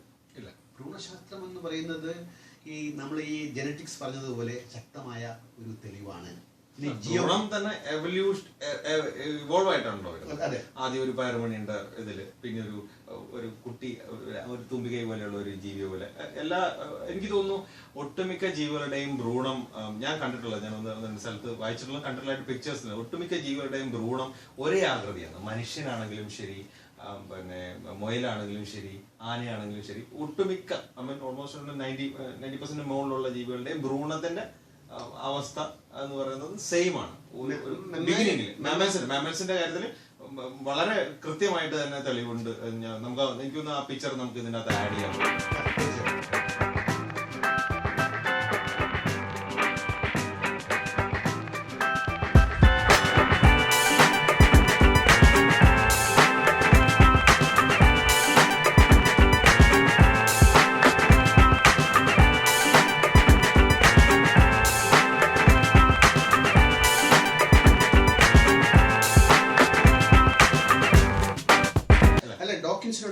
ഡോക്കിൻസ് ഒരു പ്രഭാഷണം നടത്തിക്കൊണ്ടിരിക്കുന്ന ഒരു സ്ത്രീ ചോദിച്ചു, ഇതെങ്ങനെ സാധിക്കും? അപ്പൊ അദ്ദേഹം പറഞ്ഞു, madam, you made it in 9 months. നിങ്ങൾ 9 മാസം കൊണ്ട് ഇത് സാധിച്ചെടുത്തിരിക്കുന്നു എന്നാണ്. ഡോക്കിൻസിന്റെ ഒരു പ്രസിദ്ധമായ വാക്കാണ്. ഇനി പാലിയോ എൻവയറമെന്റൽ തെളിവുകൾ, പാലിയോ ബയോ ജിയോഗ്രാഫിക്കലായിട്ടുള്ള തെളിവുകൾ, പിന്നെ ക്രോണോളജിക്കൽ കാലാനുസൃതമായ ഓരോ ഫോസിലിന്റെയും കാലയളവ് വെച്ചുകൊണ്ട് നമുക്ക് അടലുകളിൽ നിന്ന് കിട്ടുന്ന ഓരോ ഫോസിലുകളും ഓരോ കാലയളവിനെ വിളിച്ചറിയിക്കുന്നതാണ്. ഇപ്പൊ ഏത് കാലഘട്ടമാണ്? ഇപ്പൊ കാംബ്രിയൻ വിസ്ഫോടനത്തിന് മുമ്പ്, കാംബ്രിയൻ കാലഘട്ടത്തിന് മുമ്പ് ഒരു മുയലിന്റെ ഫോസിൽ കിട്ടിക്കഴിഞ്ഞാൽ പരിണാമ സിദ്ധാന്തം അവിടെ വെച്ച് പാടെ തകരും. ഈ ക്രോണോളജിക്കൽ കലാനുസൃതമായ ഫോസിലുകളുടെ കണ്ടെത്തൽ എന്ന് പറയുന്നത് പരിണാമ സിദ്ധാന്തത്തെ അടിവരയിട്ട് ഉറപ്പിക്കുന്ന ഒരു സാധനം തന്നെയാണ്. ഇനി നമുക്കിതിനെ ഓരോന്നിനായിട്ട് പരിശോധിക്കാം. എല്ലാം പരിശോധിക്കാനുള്ള സമയം നമുക്ക് അനുവദിക്കില്ല എങ്കിൽ തന്നെയും നമുക്ക് കുറെ കാര്യങ്ങളെങ്കിലും ഇവിടെ പറയാതിരിക്കാൻ ഒക്കില്ല. ഇതാണ് വാസ്തവത്തിൽ സയന്റിഫിക് മെത്തേഡ് എന്ന് പറയുന്നത്. സയൻസികമായി തന്നെ കാര്യങ്ങളെ വിശദീകരിക്കേണ്ടത് നമ്മുടെ ബാധ്യതയാണ്. വെറുതെ അങ്ങനെ പറഞ്ഞു പോകാൻ പോരല്ലോ. വെറുതെ പറഞ്ഞു പോകുക എന്നുള്ളത് മതത്തിന്റെ സ്വഭാവമാണ്. നമുക്ക് പറ്റില്ല. നമുക്കതിന്റെ എവിഡൻസ് എങ്ങനെയാണെന്ന് പറഞ്ഞു പോകണം. അത് സാധാരണക്കാർക്ക് മനസ്സിലാകത്തക്ക രീതിയിൽ സാങ്കേതികതത്തെ പരമാവധി ഒഴിവാക്കിക്കൊണ്ട്, പക്ഷെ ചിലത് പറയാതിരിക്കാൻ ഒക്കില്ല. അങ്ങനെ പറയേണ്ട കാര്യങ്ങൾ പറഞ്ഞുകൊണ്ട് തന്നെ നമുക്ക് മുന്നോട്ട് പോകാം. ആദ്യം പാലിയന്റോളജിക്കൽ എവിഡൻസസ്, ഫോസിൽ പരമായ ഫോസിലുകളിൽ നിന്ന് കിട്ടിയ കഴിവുകൾ. ഈ ഫോസിൽ എന്ന് പറയുമ്പോഴത്തേക്കും വിശ്വാസികൾക്ക്, ഇന്റലിജന്റ് ഡിസൈൻസ് ID കാർക്ക് ഭയങ്കര ഇഷ്ടമുള്ള കാര്യമാണ്. അവർ വിചാരിക്കുന്നത് എല്ലാ ജീവികളും അങ്ങ് ഫോസിലായിട്ടുണ്ട്, ഇടക്കണ്ണികളൊക്കെ നമുക്ക് ഇഷ്ടം പോലെ കിട്ടും. അതൊക്കെ തെറ്റിദ്ധാരണയാണ്. ഇന്ന് ഭൂമിയിൽ ജീവിച്ച ജീവജാലങ്ങളിൽ എൻ്റെ അറിവ് ശരിയാണെങ്കിൽ 99% ജീവികളും എക്സ്റ്റിൻറ്റ് ആയിപ്പോയി.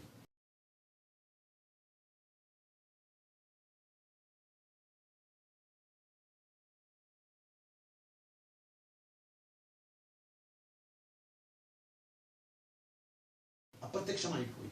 ബാക്കി 1% ജീവിക്കുന്നത്. ഇനി ജീവിച്ചു പോയ ജീവികളിൽ ഫോസിലീകരിക്കപ്പെടുന്നത് തുലയം തുച്ഛമാണ്. എന്താണെന്ന് ഫോസിലിനെ നമുക്ക് ഫോസിലിനെ കുറിച്ച് പ്രത്യേക ഒരു അധ്യായം ചെയ്യുന്നുണ്ട്. എങ്കിലും ഇപ്പൊ തൽക്കാലം ഒറ്റൊരു വാചകത്തിൽ എങ്ങനെയാണ് ഫോസിലേഷൻ നടക്കുന്നതെന്ന് മാത്രം പറഞ്ഞു. അതായത് ഒരു ജീവി മരിച്ച് താഴേക്ക് ജലത്തിൽ വീണ് കഴിഞ്ഞാൽ അതിൻ്റെ മുകളിൽ സെഡിമെന്റ്സ് വന്നടിയുന്നു. മണ്ണും ലൈമും ഒക്കെ ആയിട്ട് വന്നടിയുമ്പോൾ ഇത് ജൈവ വിഘടനം നടക്കാതെ ആ രൂപത്തിൽ തന്നെ ഊറൽ പാറകളായി മാറും. ഇതിന് വിപുലീകരിച്ച് പറയാം, മറ്റു അധ്യായത്തിൽ പറയാം. ഇങ്ങനെയാണ് ജൈവ വിഘടനം നടക്കാതെ ഊറൽ പാറയായി മാറിപ്പോകുന്നതാണ് ഫോസിലുകൾ. ഇത് എല്ലാ ഈ മുയൽ വീണ് ചക്ക വീണ് മുയൽ കിട്ടുമെന്ന് പറയുന്നില്ലേ, ചത്തു എന്ന് പറയുന്നില്ലേ, അതുപോലെയാണത്. ഇത് അത്യപൂർവമായി നടക്കുന്ന ഒന്നാണ്. പക്ഷേ പരിണാമ സിദ്ധാന്തത്തിന് ആവശ്യമായ ഫോസിൽ തെളിവുകൾ കിട്ടിയിട്ടുണ്ട്. മാത്രമല്ല തിമിംഗല പരിണാമത്തിൽ നമുക്ക് ആവശ്യത്തിലേറെ ഫോസിൽ തെളിവുകൾ കിട്ടിയിട്ടുണ്ട് എന്നുള്ളതാണ്. അത് വഴിയെ പരിശോധിക്കാം. ഇത് ഞാൻ പാക്കിസീഡസിന്റെ കാര്യം പറഞ്ഞല്ലോ. പാക്കിസീഡസിന് മുമ്പ് സിനോണിക്സ് എന്ന ഒരു ജീവിയാണ് ആദ്യമായി സിനോണിക്സ് എന്ന ഒരു ജീവിയുടെ, അത് കാണുകയാണെങ്കിൽ ഒരു നായയുടെ രൂപത്തിലുള്ള ഒരു ജീവിയാണത്.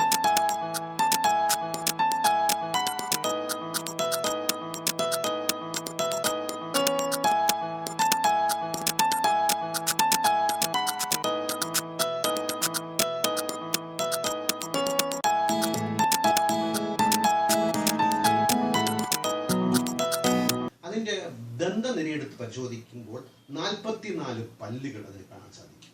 ഇത് മെമ്മാലിയൻ ദന്തനിരകൾക്ക് സമാനമായ ഒരു രീതിയാണത്. ഇനി ഈ നായയുടെ തലയിൽ നിന്നും വ്യത്യസ്തമായി തിമിംഗലത്തിന്റെ തല കൂർത്തിരിക്കുകയാണ് അല്ലെ. അത്തരം ഒരു പരിണാമം ഈ സിനോണിക്സിൽ സംഭവിച്ചിട്ടുണ്ട്.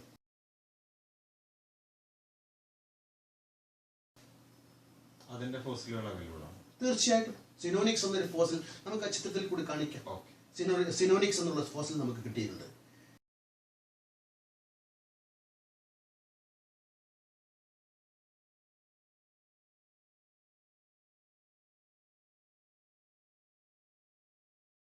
ഇതാണ് വെയിൽസ് എവല്യൂഷന്റെ തുടക്കം.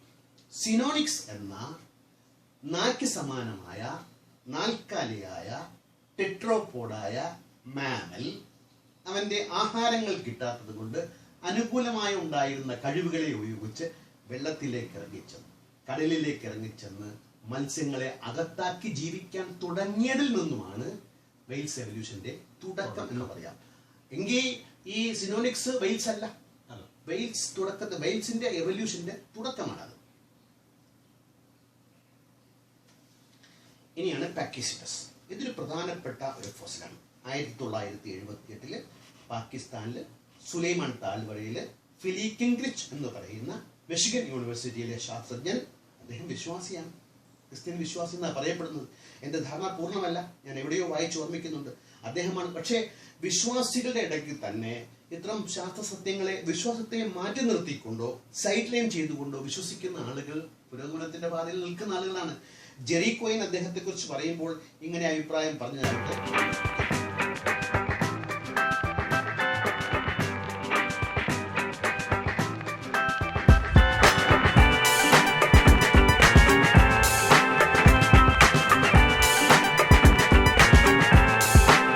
ഈ പാക്കിസിഡസിന്റെ ഫോസിൽ കിട്ടിയത് ഏകദേശം 52 മില്യൺ വർഷങ്ങൾക്ക് മുമ്പാണ്.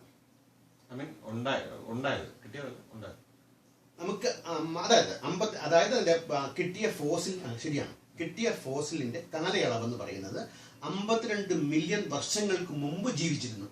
കിട്ടിയത് അർത്ഥം 1978 പക്ഷെ അതിന്റെ പ്രായം ആ ജീവിയുടെ പ്രായം എന്ന് പറയുന്നത് 52 billion വർഷങ്ങളാണ്. Pakicetus teeth were adapted to hunting fish. മത്സ്യത്തെ വേട്ടയാടാൻ പാകത്തിലായിരുന്നു അതിന്റെ പല്ല്.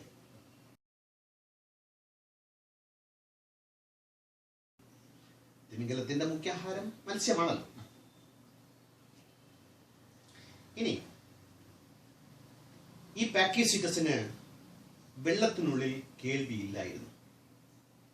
അതിന് കാരണം തിമിംഗലത്തിന് വെള്ളത്തിനകത്ത് കേൾവിയില്ലെങ്കിലും എക്കോലൊക്കേഷനിൽ കൂടിയാണ് കാര്യങ്ങൾ മനസ്സിലാക്കുന്നത്. എക്കോലൊക്കേഷൻ എന്താ മനസ്സിലാകും?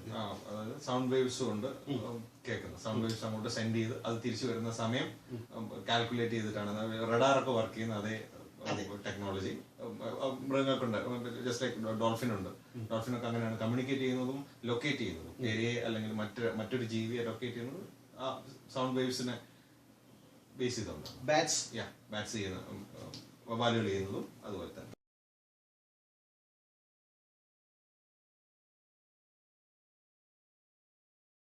പക്ഷെ പാക്കിസീറ്റസിന് വെള്ളത്തിനകത്ത് കേൾവിയില്ലായിരുന്നു, എക്കോലൊക്കേഷൻ ഇല്ലായിരുന്നു. അതിന്റെ തെളിവ് പാക്കിസീറ്റസ് ഒരു കരജീവിയായിരുന്നു എന്നുള്ളതാണ്. കരജീവിക്കല്ലേ വെള്ളത്തിൽ കേൾക്കാൻ ഒക്കാത്തത്, അതിന് കരയിൽ കേൾക്കാൻ തക്ക പാകത്തിലാണ് അതിന്റെ ചെവിയും അതിന്റെ മസിൽസും ഉള്ളത്.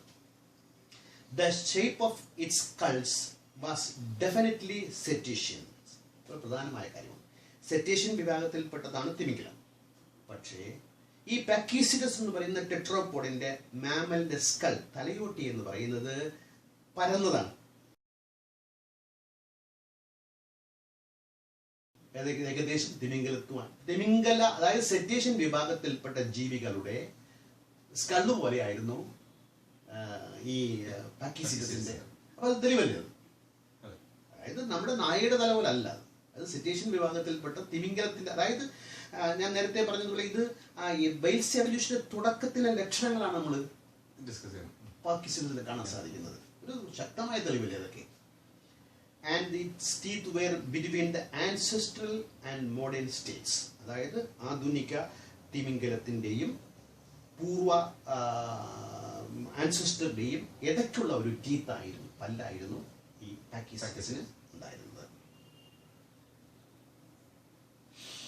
ഇനി അടുത്ത ഒരു രസാവഹമായ, ശാസ്ത്രലോകം നന്നായി വിലമതിച്ചു നോക്കുന്ന ഒരു ഫോസിലാണ് ആംബുലിസിറ്റസ്. എന്തുകൊണ്ട്? 1994 തെവ്സീൻ എന്ന ശാസ്ത്രജ്ഞനും അദ്ദേഹത്തിന്റെ കൂട്ടാളികളും, അതായത് 1978 ഫിലിപ്പ് കിംഗ്റിച്ച് പാക്കിസിറ്റസിനെ കണ്ടെത്തപ്പോൾ പാകിസ്ഥാനിൽ തന്നെ ഏകദേശം ഈ പാക്കിസിറ്റസ് കിട്ടിയതിന്റെ 120 മീറ്റർ മുകളിലായി ഈ അടരുകളിൽ. ഇനി പാകിസ്ഥാനിലെ ഈ സുലൈമാൻ താഴ്വരയെ കുറിച്ച് പറയുമ്പോഴത്തേക്കും തിമിംഗലത്തിന്റെ ഫോസിൽ എങ്ങനെയാണ്, ഞാൻ അവിടെ ചോദിക്കാൻ വന്നൊരു ചോദ്യമാണ്. ഇപ്പൊ അവിടെ കടലില്ല, ആ കിട്ടിയ സുലൈമാൻ താഴ്വര മലയുടെ കീഴിലുള്ള ഒരു ഭാഗമാണ്. അതെങ്ങനെയാ വന്നതെന്നുള്ളത് ഇപ്പോ വിശ്വാസികളെ കൃത്യമായിട്ട് കൗണ്ടർ ചെയ്യുന്ന ഒരു സൃഷ്ടിവാദികൾ പ്രത്യേകിച്ച് കൗണ്ടർ ചെയ്യുന്ന ഒരു പോയിന്റ് ആയിരിക്കും. അതെങ്ങനെയാ വന്നതെന്നുള്ള വിഷയമില്ല. അതായത് ഇന്ത്യൻ ഭൂഖണ്ഡം ഏഷ്യയിൽ നിന്നും വേറിട്ട് നിൽക്കുകയായിരുന്നു. നമ്മുടെ ഭൂഖണ്ഡങ്ങൾ തമ്മിൽ കൂട്ടിയിടിച്ച് സിദ്ധാന്തമുണ്ടല്ലോ, അതുപോലെ ഇന്ത്യൻ ഭൂഖണ്ഡം ഏഷ്യൻ ഭൂഖണ്ഡത്തിൽ നിന്ന് ഇടിക്കുകയായിരുന്നു. ഞാൻ എവിടെയോ പറഞ്ഞു കേട്ടിട്ടുണ്ട്, വായിച്ചു മനസ്സിലാക്കിയിട്ടുണ്ട്. അതായത് നമ്മുടെ എവറസ്റ്റ് കൊടുമുടി ചെറുതായിട്ടൊന്ന് വലുതായിക്കൊണ്ടേയിരിക്കുന്നു, മാസമോ വർഷമോ എത്രയോ സെന്റിമീറ്റർ പൊക്കം കൂടുന്നു എന്ന് പഠിച്ചിട്ടുണ്ട്.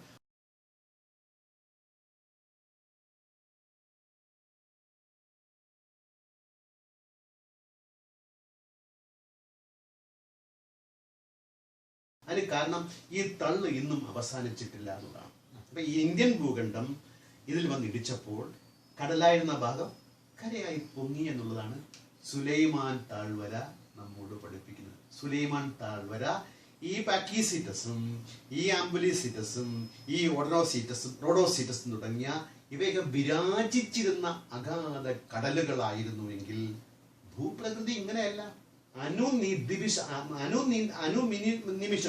അനുദിനം എന്നോളം മാറ്റങ്ങൾക്ക് വിധേയമാണ് ഭൂമി. ഭൂമിയും പരിണമിച്ചുകൊണ്ടിരിക്കുകയാണ്. പരിണാമം എന്ന വാക്കിന് വിധേയമാകാത്ത, മാറ്റം എന്നതിന് വിധേയമാകാത്ത എന്തെങ്കിലും നമുക്ക് ജീവിതത്തിൽ ചൂണ്ടിക്കാണിക്കാൻ പറ്റുമോ? ഇല്ല. അതിപ്പോ നമ്മുടെ മൊബൈൽ ഫോൺ ആണെങ്കിലും ശരി, അതെ, എന്ത് കാര്യമാണ് ശരി, അത് പരിണാമം സംഭവിക്കുന്നുണ്ട്.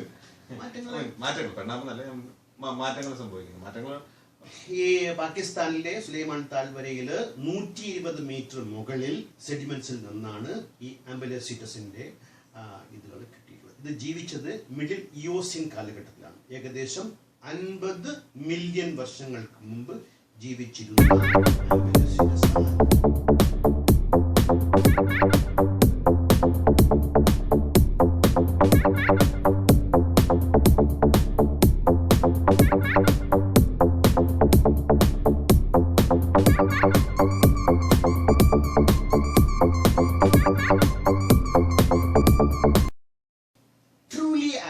എന്നാണ് ഏത് ലേഖനത്തിലും പറയുന്നത്.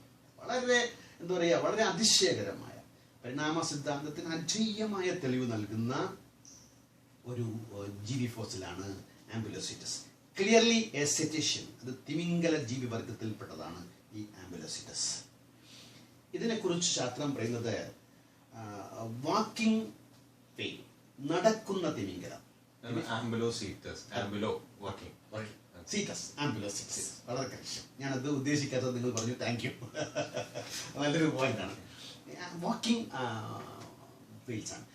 കാരണം നിങ്ങൾ നേരത്തെ പറഞ്ഞല്ലോ, ഈ കരയിൽ നടക്കുന്ന, വെള്ളത്തിൽ ജീവിക്കുന്ന ജീവി കരയിൽ വന്നു കഴിഞ്ഞാൽ അതിൻ്റെ കാലുകളുടെ ആകൃതി കൊണ്ട് അതിന് കരയിൽ നടക്കാൻ സാധിക്കുന്നത് പോലെ ഈ വാക്കിംഗ് വെയിലാണ് ആംബുലോസിറ്റസ്. അതിൻ്റെ നീളം എന്ന് പറയുന്നത് 10 അടി, ഭാരം എന്ന് പറയുന്നത് 500 പൗണ്ട്. നോക്കൂ, നീളം കൂടുന്നു, ഭാരവും കൂടുന്നു.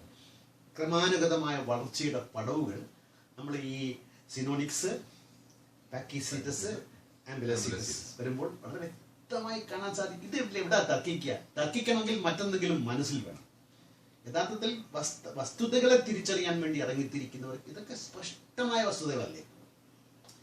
ഇനി വളരെ നിസ്സാരമായ കാര്യം, ഈ ആംബുലോസിറ്റസ് സെമി അക്വാറ്റിക് മാമലായിരുന്നു. വളരെ എളുപ്പത്തിൽ അങ്ങോട്ടും ഇങ്ങോട്ടും സഞ്ചരിക്കുന്ന ഒരു ജീവിയായിരുന്നു. അത് ശുദ്ധജലത്തിലും ഉപ്പുവെള്ളത്തിലും ജീവിക്കാൻ പാകത്തിലുള്ള ഒരു ജീവിയായിരുന്നു.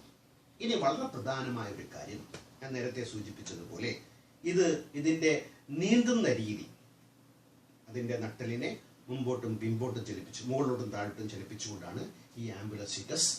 അതിൻ്റെ സ്കെൽറ്റനെ പരിശോധിക്കുമ്പോൾ കിട്ടുന്ന തെളിവാണ്, വെറുതെ പറയുന്നതല്ല. മൂവ്മെന്റ്സ്, തിമിംഗലത്തിന്റെ മൂവ്മെന്റ്സ് ശ്രദ്ധിച്ചാൽ തന്നെ അറിയാം. തിമിംഗലത്തിന്റെയും ഡോൾഫിന്റെയും ഒക്കെ ഒരു മൂവ്മെന്റ്സ് ഇങ്ങനെ തന്നെയാണ്, ഇങ്ങനെ പോകില്ല. ഒട്ടുമിക്ക മത്സ്യങ്ങള് ഒരു പോക്ക് അങ്ങനെയാണ്. അപ്പോൾ ഈ മാത്രമല്ല, നട്ടല് കുറച്ചുകൂടെ മുകളിലായിട്ടാണ് പ്ലേസ് ആയിട്ടുള്ളത്. എനിക്ക് തോന്നുന്നു മിഡിലായിട്ടല്ല. മത്സ്യങ്ങളൊക്കെ മിഡിൽ ആണ്. ഇതിന്റെ ബാലൻസ് എന്ന് പറയുന്നത് മുകളിൽ ഉള്ള ഒരു ഇതാണെന്നാണ്. ബോഡി പ്ലാൻ വ്യത്യാസമാണ്. മത്സ്യത്തിനാണെങ്കിൽ സ്ലിം ബോഡിയാണ്, എലോങ്കേറ്റഡ് ആണ്. തിമിംഗലാണ് റൗണ്ട് ആണ്. ആ ഒരു വ്യത്യാസം കൂടെ, ബോഡി പ്ലാൻ തന്നെ വ്യത്യാസമാണ്. ഈ റൗണ്ട് ബോഡി എന്നുള്ളത് നമ്മൾ പട്ടിയുടെ ബോഡി എടുത്ത് നോക്കുക, നിങ്ങൾ സിംഹത്തിന്റെ റൗണ്ട് അല്ലേ, റൗണ്ട് ഏകദേശം റൗണ്ട് അല്ലേ, അത് തന്നെയാണ്. റൗണ്ടായി പോയ ഒരു ബോഡിയാണ് വെള്ളത്തിലേക്ക് ഇറങ്ങിയുള്ള ഈ ബോഡി ഷേപ്പ്, ബോഡി പ്ലാൻ തന്നെ അതിന്റെ ഒരു തെളിവാണ്. ആംബുലോസിറ്റസ് കൽവാസ് ക്വൈറ്റ് സെറ്റേഷ്യൻ, അതിന്റെ തലയോട്ടി സെറ്റേഷ്യൻ നമ്മൾ നേരത്തെ കണ്ടു, പാക്കിസിറ്റസിൽ കണ്ടു. അതുപോലെ അതിന്റെ ഒരു മറ്റൊരു രൂപമാണ്. തലയോട്ടിയുടെ കാര്യത്തിൽ ആംബുലോസിറ്റസ് സെറ്റേഷ്യൻ വിഭാഗത്തിൽപ്പെട്ടതായിരുന്നു. മോസ്റ്റ്ലി ടെറസ്ട്രിയൽ ലൈഫ് സ്റ്റൈൽ, കരയിൽ തന്നെയാണ് ഇവൻ ജീവിച്ചിരുന്നത്. ഈ പരിണാമ ദിശയിലൊക്കെ പല ജീവികളും പൂർണ്ണമായും ജലജീവിതം ഉപേക്ഷിച്ചിരുന്നില്ല. ഇത് ഉഭയജീവികളുടെ കാര്യം വരുമ്പോഴും ഉരകങ്ങളുടെ കാര്യം വരുമ്പോഴും പൂർണ്ണമായും ശരിയാണ്. ഇപ്പോൾ ഉഭയജീവികൾ അപ്പോൾ ജലത്തിൽ നിന്ന് കയറി വന്ന് കരയിലേക്ക് വന്നിട്ട് പൂർണ്ണമായി കരയിലല്ല ജീവിച്ചത്, പല കാര്യങ്ങൾക്ക് വേണ്ടി ജലത്തിലേക്ക് ഇറങ്ങിപ്പോയി. ആംബുലോസിറ്റസിന് ശേഷം നമുക്ക് കിട്ടിയ മറ്റൊരു ഫോസിലാണ് പ്രോട്ടോസിറ്റസ്. ഈ പ്രോട്ടോസിറ്റസ് ഫസ്റ്റ് വെയിലല്ല, ആദ്യത്തെ തിമിംഗലമല്ല. അല്ല. ഇപ്പം പ്രോട്ടോസിറ്റസ് എന്ന് പറയുമ്പോഴത്തേക്ക് പ്രോട്ടോ എന്ന വാക്കുകൊണ്ട് നമുക്കത് ഏകദേശ ധാരണ കിട്ടും. അത് തുടക്കമാണ്.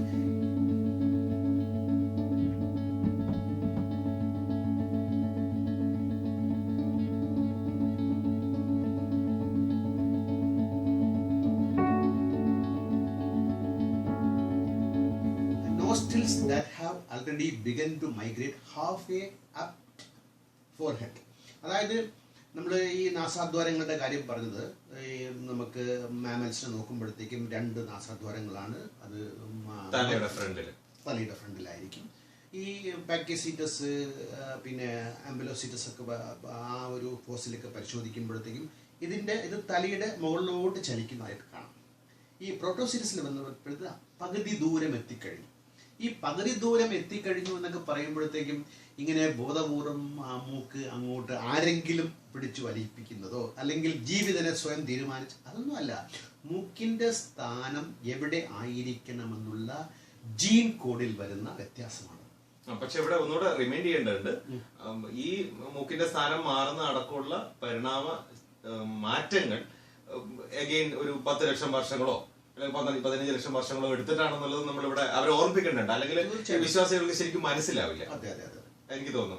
അതവിടെ റിമൈൻഡ് ചെയ്യേണ്ടത്. അതായത് ഈ മ്യൂട്ടേഷൻസ് ഇങ്ങനെ ചെറിയ ചെറിയ മ്യൂട്ടേഷൻസ് ഉണ്ടായിട്ട് അക്യുമുലേഷൻ ആയി മാറുകയാണ്. ഇപ്പൊ നമ്മളൊരു പുസ്തകത്തിൽ ഒരു പേജ് എഴുതുന്നു, പുസ്തകമാവില്ലല്ലോ. ഒരുപാട് പേജ് എഴുതി എഴുതി ബൈൻഡ് ചെയ്ത് വരുമ്പോഴത്തേക്കും പുസ്തകമാകുന്നത് പോലെ ഒരു ബുക്ക് എന്ന് പറയുന്നതിന് അതിൽ വാക്കുകളുണ്ട്, എന്നിട്ട് അതൊരു ഒരു ചാപ്റ്ററായി മാറണം, ഓരോ പേജുകൾ അടുക്കി എന്ന് പറയുന്നത് പോലെ ഈ മ്യൂട്ടേഷൻസ് ഒരു മ്യൂട്ടേഷൻസ് അല്ല, ഇങ്ങനെ അനുകൂലമായ മ്യൂട്ടേഷനുകളുടെ അക്യുമുലേഷനാണ് ഒരു ഓർഗാനിസത്തിന്റെ രൂപീകരണത്തിന്, മറ്റൊരു സ്പീഷ്യസായി മാറാൻ അത് ഒരുപാട് കാലയളവ്. താങ്കൾ പറഞ്ഞ വളരെ വ്യക്തമായ ഒരു കാര്യമാണ്, വളരെ സ്പഷ്ടമാക്കേണ്ട ഒരു കാര്യം തന്നെയാണ്. ഈ കാലയളവ് നമ്മൾ എപ്പോഴും എടുത്തെടുത്ത് പറയാൻ കാരണം ഈ ദശലക്ഷം വർഷം എന്നൊക്കെ പറയുമ്പോഴത്തേക്കും അത്രയും നീണ്ട കാലയളവാണ്, നമുക്ക് സങ്കല്പിക്കാൻ പോലും പറ്റാതെ, നമ്മുടെ കേവല യുക്തിക്ക് ദഹിക്കാത്തൊരു കാര്യം. എനിക്ക് തോന്നുന്നു ശാസ്ത്രയുക്തിയേക്കാൾ കേവല യുക്തി അപ്ലൈ ചെയ്യുന്നതുകൊണ്ടാണ് ഇത്തരം വിഷയങ്ങൾ ആൾക്കാർ ഇത് ശരിയല്ല എന്ന് പറയുന്നത്. പ്രത്യേകിച്ചും സൃഷ്ടിവാദികൾ ശരിയല്ല എന്ന് പറയുന്നത് എനിക്ക് തോന്നുന്നു. കേവല യുക്തി മാത്രം പ്രയോഗിച്ച് ഇങ്ങനത്തെ വിഷയങ്ങൾ അപ്രോച്ച് ചെയ്യുമ്പോൾ കേവല യുക്തി, പ്രത്യേകിച്ചും സ്കൂളുകളിലൊക്കെ പഠിച്ച് ഇതങ്ങ് വിട്ടുകളയുന്ന ഒരു അവസ്ഥ. സ്കൂളുകളിൽ നമുക്ക് ഖാഞ്ചേട്ടൻ നേരത്തെ പറഞ്ഞ പോലെ ബയോളജി എന്ന് പറയുന്നത് എക്സ്പ്ലെയിൻ ചെയ്യണമെങ്കിൽ പരിണാമം കൂടിയതേ ഉള്ളൂ.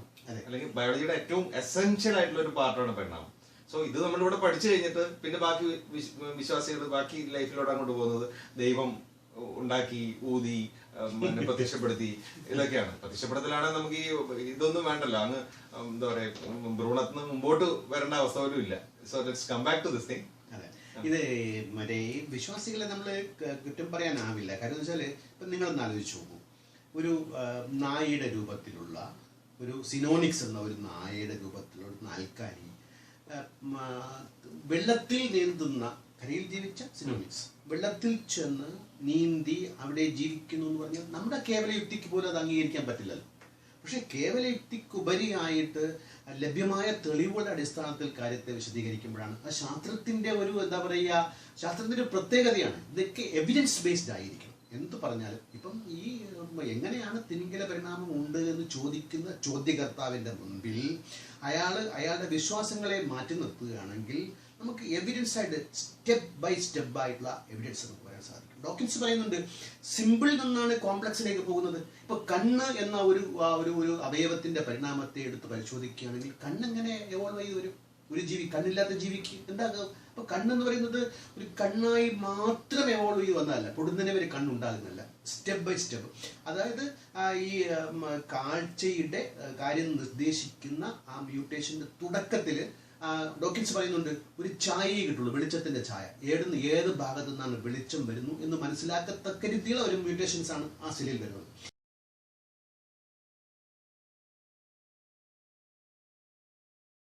നാസാദ്വാരങ്ങളുടെ മുകളിലോട്ടുള്ള പ്രയാണം, ഇത് മ്യൂട്ടേഷൻസ് മുഖാന്തരം ഓരോ കാലഘട്ടത്തിലും ആ ജീവിക്ക് സംഭവിച്ച മാറ്റം എന്നുള്ളത് 2 നാസ്വാദ്വാരങ്ങൾ മുഖത്തിന്റെ അറ്റത്ത് നിന്നും ഒരു നാസ്വാദ്വാരം ജലത്തിൽ ജീവിക്കാൻ പാകത്തിൽ തലയുടെ മുകളിലോട്ട് കയറി എന്നുള്ളത് ഒരു പരിണാമ തെളിവാണ്. ഈ പ്രോട്ടോസിറ്റസ് എന്ന് പറയുന്നത് ആധുനിക വെയിൽസിന് സമാനമായ ജീവിയാണ്. ഫസ്റ്റ് വെയിൽ അല്ലെങ്കിൽ തന്നെയും സിറ്റീഷ്യൻ വിഭാഗത്തിൽപ്പെട്ട ഒരു ആധുനിക വെയിൽസിന് സമാനമായ ഒരു ജീവി തന്നെയാണ്. ഇനി മറ്റൊരു ഫോസിൽ എന്ന് പറയുന്നത് ശാസ്ത്രലോകം വളരെ വിശദമായി പഠിച്ചിട്ടുള്ള ബാസിലോസെറസ്. ഇത് എൻ്റെ ഓർമ്മ ശരിയാണെങ്കിൽ നമുക്ക് ആംബിലിസീറ്റസും പാക്കിസീറ്റസിൻ്റെ ഒക്കെ ഫോസിൽ കിട്ടുന്നതിന് മുമ്പ് കിട്ടിയ ഒരു ഫോസിലാണെങ്കിൽ പോലും ഇത് തിമിംഗല പരിണാമത്തിൻ്റെ ഇടക്കണ്ണിയാണെന്ന് അന്ന് മനസ്സിലാക്കുവാൻ സാധിക്കാതെ പോയി എന്നാണ് എൻ്റെ ധാരണ.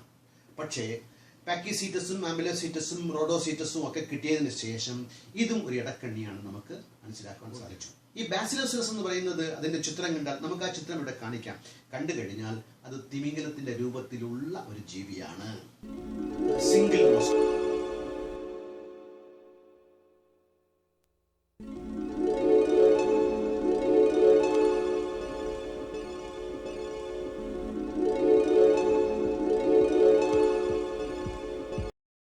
ഒരു നാസാദ്വാരമാണുള്ളത്. ഇടുപ്പല്ലിന്റെയും നട്ടലിന്റെയും ബന്ധമറ്റു, നീന്താൻ പാകത്തിൽ നീന്താൻ വിഘാതമായി നിൽക്കുന്ന ഇടുപ്പല്ലിന്റെയും നട്ടലിന്റെയും ജോയിന്റ് വിട്ടുപോയി എന്നതാണ്. ഇതിന്റെ ഭാരം എന്ന് പറയുന്നത് 100 ടണ്ണാണ്. ഈ ബാസിലോസെറസ് എന്ന് പറയുന്നത് ഇന്ന് ഭൂമുഖത്ത് ജീവിച്ച ഏറ്റവും ഭീമാകാരനായ ജീവിയാണ്. നമ്മുടെ സിനോണിക്സിൽ നിന്നും, ഒരു നായിയുടെ രൂപത്തിലുള്ള സിനോണിക്സിൽ നിന്നും ഇന്ന് തിമിംഗലം എന്ന് പറയുന്ന ജീവി ഇന്ന് ഭൂമിയിൽ ജീവിക്കുന്ന ആനയല്ല, ആനയെക്കാളും എത്രയോ മടങ്ങ് വലിപ്പമുള്ള 100 ടൺ വരെ ഭാരമുള്ള തിമിംഗലം ഉണ്ട് എന്നാണ് പറയപ്പെടുന്നത്. അതിന്റെ വ്യാപ്തി നിങ്ങൾ മനസ്സിലാക്കി നോക്കിക്കോ. കിട്ടുമെങ്കിൽ നമുക്ക് മനുഷ്യന്റെയും തിമിംഗലത്തിന്റെയും ഒരു താരതമ്യ പഠനത്തിന് വേണ്ടിയിട്ട് ഒരു ചിത്രം കൊടുക്കാൻ പറ്റുമെന്ന് നോക്കാം.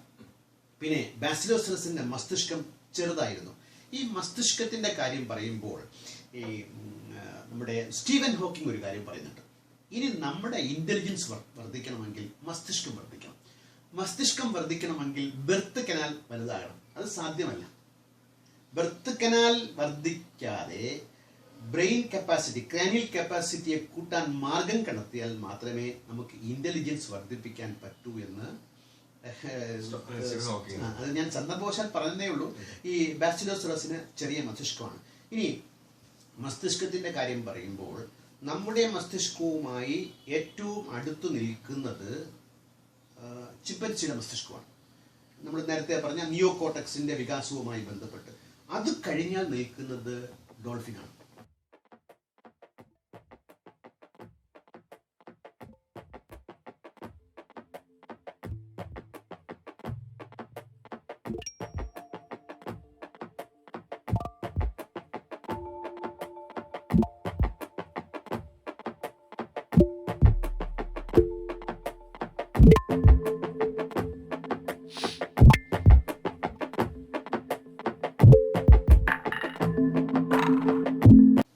ഡോൾഫിനും തിമിംഗലവും ഞാൻ എവിടെയോ വായിച്ചതായിട്ട് ഓർമ്മിക്കുന്നു.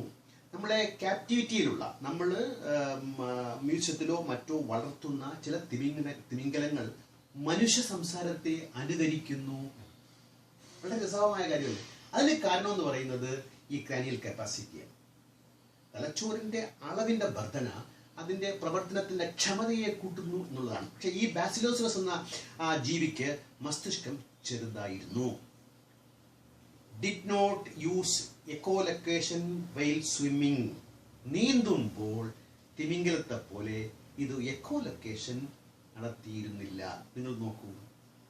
അതായത് തിമിംഗല പരിണാമത്തിൽ ഓരോ ജീവികൾക്കും ആവശ്യമായ മാറ്റങ്ങൾ വരുമ്പോൾ തന്നെ ചില മാറ്റങ്ങൾ ഉൾക്കൊള്ളാതെ ആ ജീവി മുമ്പോട്ട് ജീവിച്ചു പോകുന്നതിൻ്റെ ഒരു തെളിവാണ് ഈ ബാസിലോസറസ്.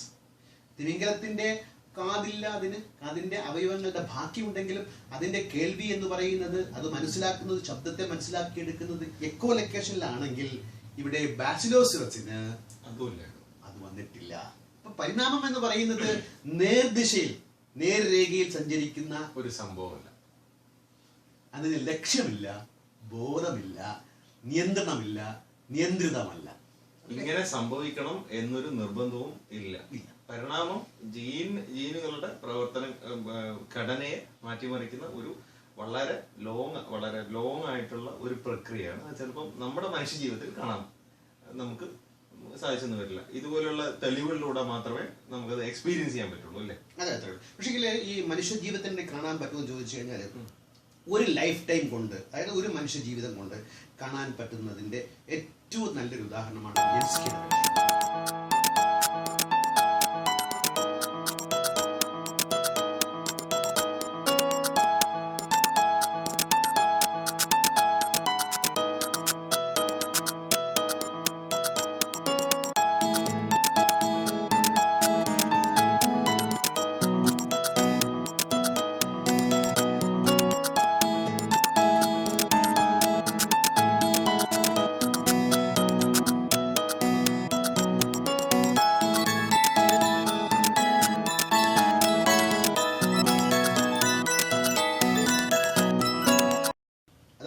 എളുപ്പത്തിൽ വംശവർധന, അസെക്ഷൽ പ്രൊട്ടക്ഷനിലൂടെ വർദ്ധിച്ചു പോകുന്ന ഒന്നാണ് ബാക്ടീരിയ. അദ്ദേഹം ഒരു ബാക്ടീരിയയെ പരീക്ഷണശാലയിൽ വളർത്തിയെടുത്തുകൊണ്ട്, ലെൻസ്കിയുടെ പരീക്ഷണം വളരെ പ്രസിദ്ധമായ പരീക്ഷണമാണ്. ഞാൻ ഇതുമായി ബന്ധപ്പെട്ട് ഒരു യൂട്യൂബ് അപ്ലോഡിങ് ചെയ്തിട്ടുണ്ട്, ലെൻസ്കിയുടെ പരീക്ഷണം. അത് ഡോക്കിൻസ് അദ്ദേഹത്തിന്റെ പുസ്തകത്തിൽ പറയുന്നുണ്ട്. രവിമാഷ് മഹത്തായ ദൃശ്യവിസ്മയത്തിൽ ഒരു അധ്യായത്തിൽ തന്നെ ഇത് പറയുന്നുണ്ട്. അത് പറയുമ്പോഴത്തേക്കും ലെൻസ്കി അതിൽ പറയുന്നത്, അതായത് ഒരു ജീവിയെ, ഒരു സ്പീഷീസിനെ ഒരു സ്പീഷീസാക്കി മാറ്റാനുള്ള, അല്ല, രണ്ട് സ്പീഷീസ് ഉണ്ട്, ഇവ തമ്മിലുള്ള വ്യത്യാസം എന്താണ്? ഒന്നിൽ നിന്നും മറ്റതിനെ വേർതിരിക്കുന്ന ഘടകം എന്താണ്? ശാസ്ത്രദൃഷ്ട്യാ ചില നിബന്ധനകളുണ്ട്. ഇപ്പം മുഖ്യമായിട്ടും ഈ ബാക്ടീരിയ പരീക്ഷണത്തിൽ ലെൻസ്കി പറയുന്നത് ഇത് അദ്ദേഹം വളർത്തി തുടങ്ങിയ ബാക്ടീരിയകൾ സിട്രിക് ആസിഡിനെ ആഹരിക്കുന്നവയല്ലായിരുന്നു. പക്ഷെങ്കിൽ അവസാനം പരിണാമം സംഭവിക്കുമ്പോൾ സിട്രിക് ആസിഡിനെ ആഹരിക്കുകയും അതിൻ്റെ തോത് കൂടുതൽ ഉണ്ടായിരുന്നതുകൊണ്ട് അതിൻ്റെ വംശവർദ്ധന ക്രമാതീതമായി വർദ്ധിക്കുകയും ചെയ്തു എന്ന് അദ്ദേഹത്തിന് തെളിയിക്കാൻ സാധിച്ചു. അത് അത്യാവശ്യമുള്ള ആ ഒരു വീഡിയോ കണ്ടു കഴിഞ്ഞാൽ മനസ്സിലാക്കും. ഇത് അവിടെയാണ് ബാച്ചിലർ സുറസിൻ്റെ കാര്യം വരുമ്പോഴത്തേക്കും എക്കോലൊക്കേഷൻ, അത് നീന്തുന്ന വേളയിൽ അത് എക്കോലൊക്കേഷൻ മുഖാന്തരമല്ല അതിൻ്റെ ശബ്ദം തിരിച്ചറിഞ്ഞിരുന്നത്. ഇനി ഒഡൻഡോസീറ്റസും മിസ്റ്റീസീറ്റസും, ഇത് 2 തരം ഫോസിലുകളാണ്. 35 മില്യൺ വർഷങ്ങൾക്ക് മുമ്പ് കിട്ടിയ 35 ലക്ഷം വർഷം മുമ്പ്, ലക്ഷമല്ല 35 മില്യൺ വർഷങ്ങൾക്ക്, ദശലക്ഷം വർഷങ്ങൾക്ക് മുമ്പ് ജീവിച്ചിരുന്ന ജീവിയാണ്. അതിൻ്റെ മുൻപിൻ കാലുകൾ ചുരുങ്ങി എന്നുള്ളതാണ്. ഇപ്പം നമ്മൾ തിമിംഗലത്തിൻ്റെ കാലെവിടെ എന്ന് ചോദിച്ചാൽ വളരെ ഈസിയാണ്. എൻ്റെ കാലെടുത്താൽ തുഴയാണ് എൻ്റെ കാല്. ഞാൻ നേരത്തെ പറഞ്ഞതുപോലെ നമ്മുടെ കൈയുടെ അല്ലെങ്കിൽ നമ്മുടെ കാലിൻ്റെ ഒറ്റ അസ്ഥി, 2 അസ്ഥി, പിന്നീട് ജോയിന്റ്, പിന്നീട് 5 വിരലുകൾ എന്ന അതേ ക്രമത്തിൽ തന്നെയാണ് തിമിംഗലത്തിൻ്റെ തുടകൾ.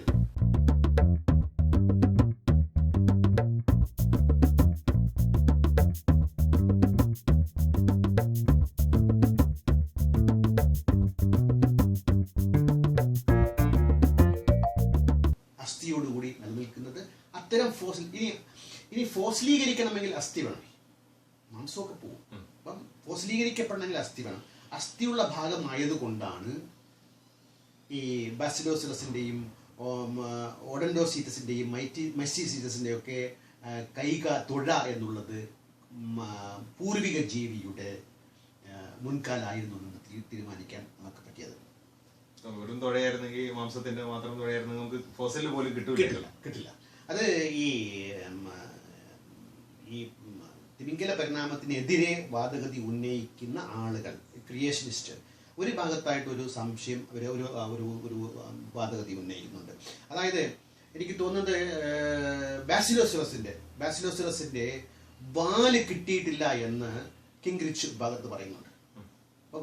ഈ ബാല് വാസ്തവത്തിൽ ഈ തിമിംഗലത്തിന്റെ വാലെന്ന് പറയുന്നത് അതിന്റെ വാല് തുഴയായി മാറിയ, നിങ്ങൾ ആലോചിച്ചു, ഹാരിസോണ്ടൽ നിൽക്കുന്ന ഒരു തുഴയാണ്. ഇതെങ്ങനെ മാറും?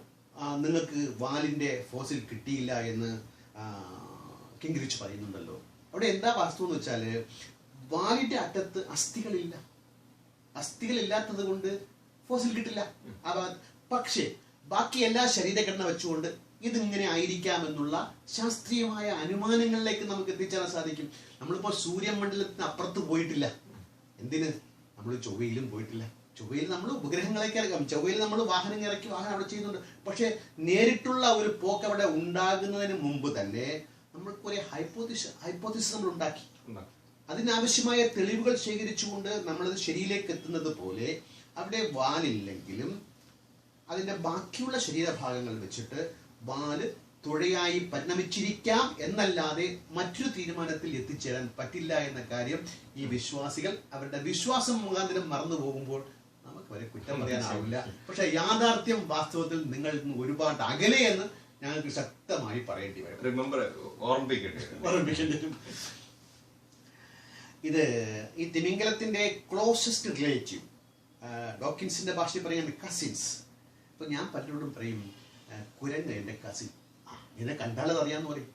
കണ്ടാലല്ല, അങ്ങനെ തന്നെയാണ് വാസ്തവം. We are cousins. കാരണം നമ്മുടെ DNA-യും ചിമ്പൻസിന്റെ DNA-യും തമ്മിൽ 98.5% സാമ്യമുണ്ടെങ്കിൽ കസിൻ അല്ലാതെ പിന്നെ മറ്റാരാകുക? കസിനാകാൻ സർവ്വതാത്മാ യോഗ്യനാണ്.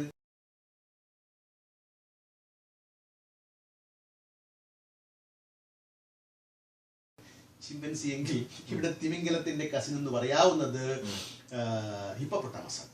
നിങ്ങൾ ഹിപ്പോപ്പൊട്ടാമസ് ചിത്രം നോക്കൂ. കാല് കരജീവിയെ പോലെ വെള്ളത്തിലും കരയിലും ജീവിക്കുമെങ്കിലും ഇത് തിമിംഗലമായി എന്ന് പറഞ്ഞു കഴിഞ്ഞാൽ, അല്ലെങ്കിൽ തിമിംഗലത്തിന്റെ ക്ലോസസ്റ്റ് റിലേറ്റീവ് എന്ന് പറഞ്ഞു കഴിഞ്ഞാൽ ഒരു കേവല യുക്തിക്ക് യോജിക്കാൻ പറ്റിയതല്ല എങ്കിൽ തന്നെയും ഇത് 60 ദശലക്ഷം വർഷങ്ങൾക്ക് മുമ്പ് 2 വഴിയിൽ തിരിഞ്ഞു പോയ ചിമ്പൻസിയും നമ്മളും ഒരു പൊതുപൂർവികനെ പങ്കിടുന്നത് പോലെ ഹിപ്പോപ്പൊട്ടാമസും ആധുനിക വെയിൽസും ഒരു പൊതുപൂർവികനെ പങ്കിട്ടിരുന്നു എന്ന്.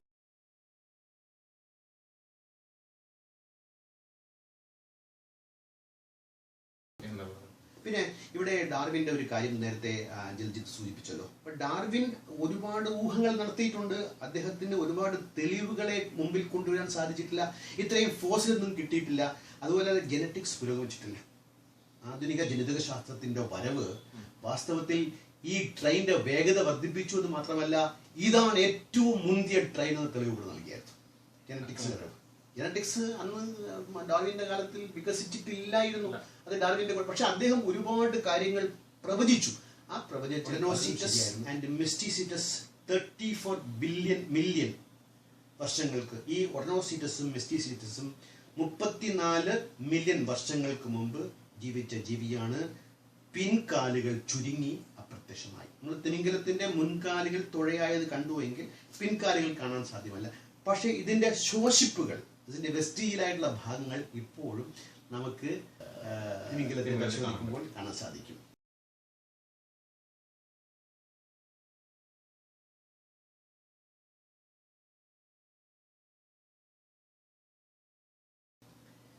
Changes affect the shape of the skull. ഈ രണ്ട് ജീവികളുടെയും സ്കളിന്റെ ചേഞ്ചസ് അവിടെ ഉണ്ടായി. മൊത്തത്തിൽ നോക്കുകയാണെങ്കിൽ ഷേപ്പ് ഓഫ് ദ സ്കൾ, തലയോട്ടിയുടെ മാറ്റം, ഷേപ്പ് ഓഫ് ദ ടീത്ത്, പല്ലിന്റെ വ്യതിയാനങ്ങൾ, പൊസിഷൻ ഓഫ് ദ നോസ്ട്രിൽസ്, നാസാദ്വാരങ്ങളുടെ മാറ്റങ്ങൾ, മുന്നിൽ നിന്നും പിന്നിലേക്കുള്ള പ്രയാണം, വാലിന്റെ മാറ്റം സംഭവിച്ചത്, വാല് തുഴയായി മാറിയത്, മിഡിൽ ഇയർ, ഇതൊക്കെ അനോട്ടമിക്കലായിട്ട് മിഡിൽ ഇയർ ഉണ്ട്. അതായത് ഇയർ ബോൺസ് ഉണ്ടെന്നാണ്. ഇയർ ബോൺസ് ഉണ്ട്. ഇയർ ബോൺസ് എന്ന് പറയുന്നത് മിഡിൽ ഇയർ. അപ്പൊ ഇപ്പോ ഉദ്ദേശിച്ചത് ഇപ്പോ ഉള്ള വെയിൽസ് ഒക്കെ കമ്മ്യൂണിക്കേറ്റ് ചെയ്യാനും ലൊക്കേറ്റ് ചെയ്യാനും സൗണ്ട് ആണ് യൂസ് ചെയ്യുന്നത്. എക്കോലൊക്കേഷൻ ആണ് യൂസ് ചെയ്യുന്നത്. എക്കോലൊക്കേഷൻ. സോ അപ്പോ ഇപ്പോ ഉള്ള വെയിൽസിന്റെ ഇതിനകത്ത്, സ്കള്ളിനകത്ത് ഇയർ ബോൺസ് ഉണ്ടെന്നാണ് പറയുന്നത്. That directly implies ear bones ഉണ്ടെങ്കിൽ പിന്നെ അത് കനാൽ വഴി കേൾക്കുന്ന ഒരു ജീവിയുടെ ഇയർ കേൾവി സിസ്റ്റത്തിന്റെ ഭാഗമായിട്ട് ബാക്കിയാണ് വെസ്റ്റിജിയൽ ഭാഗമായിട്ട് ബാക്കി നിൽക്കുന്നത്. ഇനിയുള്ളതാണ് തന്മാത്ര ജീവശാസ്ത്രത്തിലെ പഠനങ്ങൾ. അത് വളരെ സങ്കീർണമായ വിഷയമാണ്. നമുക്ക് ഇവിടെ എളുപ്പത്തിൽ പറഞ്ഞ് ഫലിപ്പിച്ച ഒരു കാര്യം പറയാനുള്ളത്, ഏറ്റവും കൂടുതൽ തെളിവുകൾ ഇന്ന് പരിണാമ സിദ്ധാന്തത്തിൽ ലഭ്യമായിട്ടുള്ളത് ജനറ്റിക്സിൽ നിന്നാണ്. അത് ജനറ്റിക്കുമായി ബന്ധപ്പെട്ട ഡോബ്സൺസ്കിയുടെ കാര്യം ഞാൻ പറഞ്ഞല്ലോ. ആധുനിക ജനിതക ശാസ്ത്രത്തിന്റെ പിതാവായ nothing in biology makes sense except in the light of evolution എന്ന് അദ്ദേഹം പറയാൻ കാരണം തന്നെ അതല്ലാതെ വേറെ രക്ഷയില്ല എന്നുള്ളതാണ്. ഏറ്റവും മൂർത്തമായ തെളിവുകൾ പരിണാമ സിദ്ധാന്തത്തിൽ ലഭിച്ചിട്ടുള്ളത് Goodman and others 1985 study of 46 different species of mammals, 46 തരം മാമലുകളിൽ നിന്നും ഈ മുകളിൽ പറഞ്ഞ, അതായത് myoglobin, lens alpha crystallin A, cytochrome C എന്നിവ ഉപയോഗിച്ചുള്ള പഠനങ്ങളിൽ നിന്നും അവരെത്തിച്ചേർന്നത് ഈ തിമിംഗലം എന്ന് പറയുന്നത് ഇൻഗുലേറ്റ്സുമായിട്ട്, അത് ഒറ്റക്കുഴമ്പുള്ള ജീവികളിൽ നിന്നാണ്. ഒറ്റക്കുഴമ്പുള്ള ജീവികളുമായിട്ടാണ് അവർക്ക് ജനിതക സാമ്യം. എന്തായാലും മെമ്മാലിയൻ ആൻസെസ്ട്രിയെ ബലപ്പെടുത്തുന്ന ഒരു തെളിവാണത്. മിയോമോട്ടോ and Goodman 1986 expanded the number of protein sequences by including alpha and beta hemoglobins and ribonucleus. ഇതൊക്കെ നമ്മൾ വിശദീകരിച്ചുകൊണ്ട് പറയേണ്ട കാര്യമില്ല.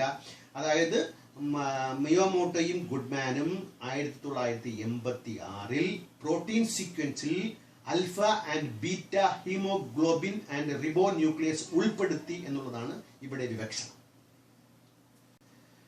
The other molecular studies of variety of genes, protein and enzymes, ഇത് നടത്തിയത് ഇർവിൻ ആൻഡ് ഒദേഴ്സ്. ഇവിടെ നമുക്കൊരു കൺക്ലൂഷനിലോട്ട് വരാം. അതായത് ശാസ്ത്രജ്ഞന്മാര് ഇപ്പോ നടത്തിയ 86 മുതൽ സ്റ്റാർട്ട് ചെയ്ത പിന്നെ ഒരു ഗവേഷണങ്ങളുടെ സീരീസ് പ്രകാരം DNA സീക്വൻസിന്റെ അല്ലെങ്കിൽ DNA പൊതു സ്വഭാവങ്ങൾ നമുക്ക് ഒന്നിലേക്ക് കൺക്ലൂഡ് ചെയ്യാം. ഒറ്റക്കുളമുള്ള ജീവിയുടെ ഇതിലോട്ടാണ് ഏറ്റവും കൂടുതൽ സാമ്യങ്ങൾ കാണുന്നത്. DNA സീക്വൻഷ്യൽ സാമ്യങ്ങൾ, അതായത് വെയിലിന്റെ DNA എടുത്ത് നോക്കിയാലും മാമൽസിന്റെ എടുത്ത് നോക്കിയാലും സീക്വൻഷ്യൽ സാമ്യങ്ങൾ, അതായത് മനുഷ്യന്റെ എടുത്ത പോലെ മനുഷ്യനും ചിമ്പൻസിയും 99.9 സാമ്യം DNA സാമ്യം ഉണ്ടെന്ന് പറഞ്ഞ പോലെ തന്നെ ഇതേ DNA അവിടെയാണ് കൺക്ലൂസീവ് ആയിട്ടുള്ള എവിഡൻസ് വരുന്നത്.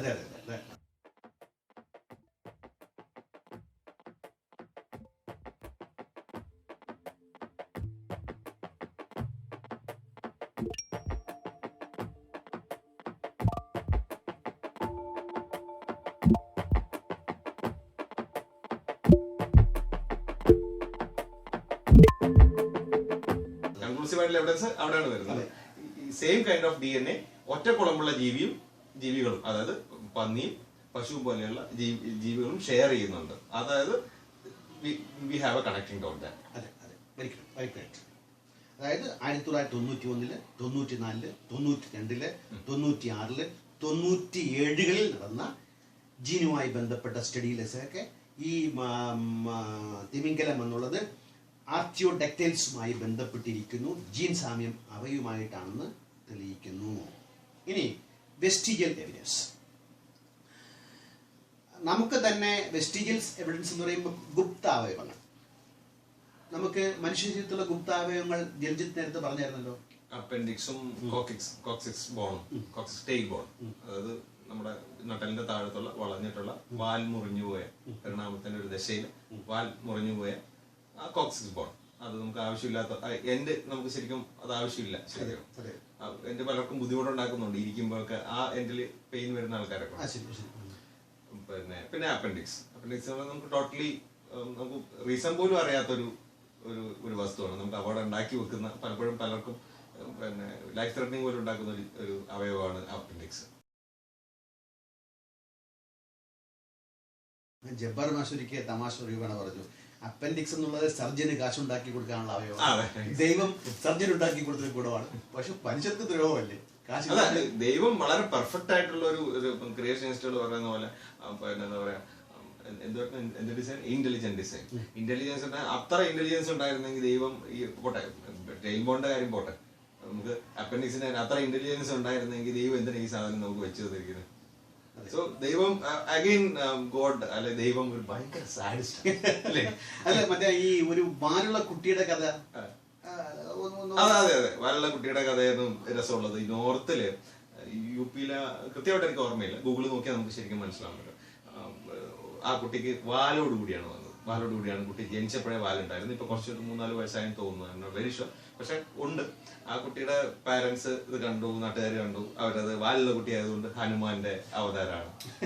അതാണ് രസം, ഹനുമാന്റെ അവതാരമാണ്, അതുകൊണ്ട് പൂജിക്കുന്നുണ്ട്, വീട്ടുകാർക്ക് നല്ല കാശുമായി, ആള് നല്ല ഒരാൾ ദൈവമായിട്ട് വളർന്നു വരുന്നുണ്ട് ഈ കുട്ടി. കാരണം കുറച്ചു കൊല്ലം കൂടെ കഴിയുമ്പോൾ നമുക്ക് ശരിക്കും ഒരു ഹനുമാന്റെ മറ്റൊരു അവതാരമായിട്ട് ആള് വലിയ ആശ്രമങ്ങളൊക്കെ കെട്ടി നല്ല രീതിയിൽ ആവുമായിരിക്കും. അത് രവിമാഷ് പറയുന്ന ഒരു കാര്യമുണ്ട്, അതായത് ഭക്തി ഓരോ വിശ്വാസിയുടെയും പാക്കറ്റിലാക്കാണ് കൈ നീളുന്നത്. അങ്ങനെ നീണ്ട് കാശ് കിട്ടുമെങ്കിൽ ആ ഭക്തി പ്രസ്ഥാനം സജീവമായി തളർച്ചു വളരുമെന്നുള്ളത്. ഈ ഭക്തിയുടെ ഒരു പിന്നാമ്പുറമാണ്, പല കാരണങ്ങളിൽ ഒന്നാണ് ഈ ധനം എന്നുള്ളത്. ധനാഗമ മാർഗം ഉണ്ടാക്കുമെങ്കിൽ ധനമില്ലാതെ ഭക്തി നിൽക്കുമോ? ഇല്ല. അപ്പൊ ഭക്തിക്ക് വേണ്ടത് ഒന്ന് വിവരക്കേട്, ഒന്ന് ധനാഗമ മാർഗം. രണ്ടുമാണ് ഈ വാലിന്റെ കാര്യത്തിൽ നമുക്ക് മനസ്സിലാക്കാൻ. പിന്നെ ഈ ഉപയോഗശൂന്യമായ ഒരു അവയവവുമായി ജീവിക്കാൻ പാകത്തിൽ ഒരു ജീവിയെ ദൈവം സൃഷ്ടിക്കുമെങ്കിൽ ഹീസ് എ ബാഡ് ഡിസൈനർ. ആവശ്യമില്ലാത്ത ഒരു സാധനത്തെ ഒരു വാഹനത്തിലോ ഒരു ക്ലോക്കിലോ കുത്തിച്ചെലുത്തുന്ന ഒരു ഫാക്ടറിയിൽ നിന്നും സാധനം വാങ്ങിക്കാൻ ബുദ്ധിയുള്ള മനുഷ്യർ തയ്യാറാകില്ല എന്നതുപോലെ ബുദ്ധി കൊണ്ട് നമുക്ക് ആലോചിക്കാം, വെസ്റ്റിജിയൽ ഓർഗാനുമായി ജീവിക്കുന്ന ജീവികൾ എന്തായാലും ഈ പരമകാരുണികനായ ദൈവം കരുണയോടുകൂടി സൃഷ്ടിച്ചതാവാൻ വഴിയില്ല. അങ്ങനെയെങ്കിൽ നമ്മൾ ഈ അപ്പൻഡിക്സുമായി ഓപ്പറേഷൻ മുറിയിലേക്ക് പോകേണ്ട ഗതികേട് ഉണ്ടാകില്ല.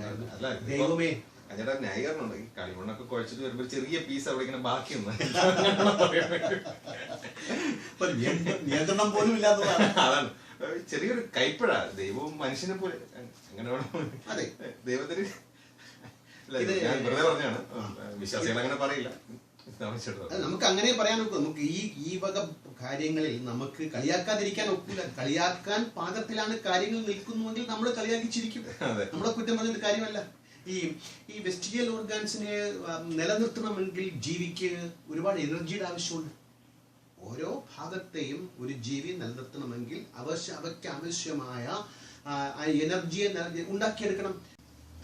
തിമിംഗലം ഇത്തരം ഒരുപാട് വെസ്റ്റിജിയൽ ഓർഗാൻസിനെ പേറുന്നതിലൂടെ അത് മുൻഗാമിയിൽ നിന്നും പരിണമിച്ചു വന്നു എന്നല്ലാതെ മറ്റു രീതിയിൽ നമുക്ക് തീരുമാനിക്കാനേ ഒക്കില്ല. ഓരോ വെസ്റ്റിജിയൽ ഓർഗാനും നമ്മുടെ മുൻഗാമികൾ നമ്മളിൽ അവശേഷിച്ചു പോയ തിരുശേഷിപ്പുകളുടെ ബാക്കി പത്രം എന്നുള്ളത് അഭിസംസ്കൃതമായി തർക്കമില്ലാത്ത രീതിയിൽ നമുക്ക് പറയുവാൻ വെസ്റ്റീജിയൽ ഓർഗൻസിനെ നമുക്ക് സമപ്പ് ചെയ്തിട്ട് വളരെ ചുരുക്കി പറയാൻ പറ്റുന്നത് തിമിംഗലത്തിന്റെ പിൻകാലുകളിലുള്ള എല്ലുകളുടെ ഇത് ആവശ്യമില്ലാത്ത എല്ലുകൾ അവിടെ ഉണ്ട്. ഇയർ മിഡിൽ, അതായത് പിന്നെ ഔട്ടർ ഇയറിന്റെ കനാല് ഒരു നേരിയ ഒരു നൂല് പോലെ ബാക്കിയുണ്ട്. മിഡിൽ ഇയറിന്റെ ബോൺസ് ബാക്കിയുണ്ട്. ഇതൊക്കെ നമുക്ക് ശരിക്കും വെസ്റ്റീജിയലായിട്ട് തിമിംഗലത്തിനുണ്ട്. അത് വളരെ ഡയറക്ട്ലി ഇംപ്ലൈസ് ടു പൂർവികൻ, അതായത് കരയിൽ ജീവിച്ചിരുന്ന ടെട്രോപോഡായിട്ടുള്ള തെളിയിക്കുന്ന തെളിവുകളാണ്.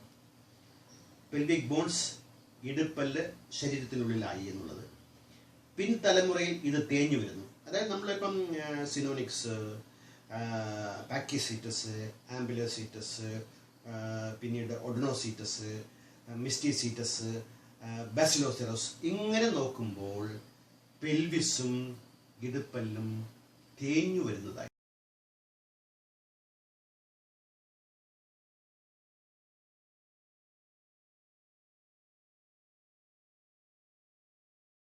പെൽവിസിന്റെ ഇടുപ്പല്ലാണ് അത് തേഞ്ഞു വരുന്നതായി. ആവശ്യമില്ലാത്ത ഒരു സാധനത്തിന്റെ അനാവശ്യമായ പേരലിനെ ഇല്ലായ്മ ചെയ്യുന്ന രീതിയിൽ അതായിരിക്കണം ആ ജീവിയുടെ അനുകൂലനത്തിന് വേണ്ടതെങ്കിൽ അവിടെ ആ മ്യൂട്ടേഷൻ ഉണ്ടായി എന്നുള്ളതാണ്. കർണദ്വാരം അടഞ്ഞു കാണപ്പെടുന്നു.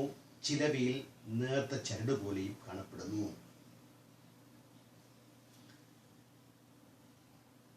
മറ്റൊരു കാര്യം, എല്ലാ മാമ്മൽസിനും ചെവിയുണ്ട്.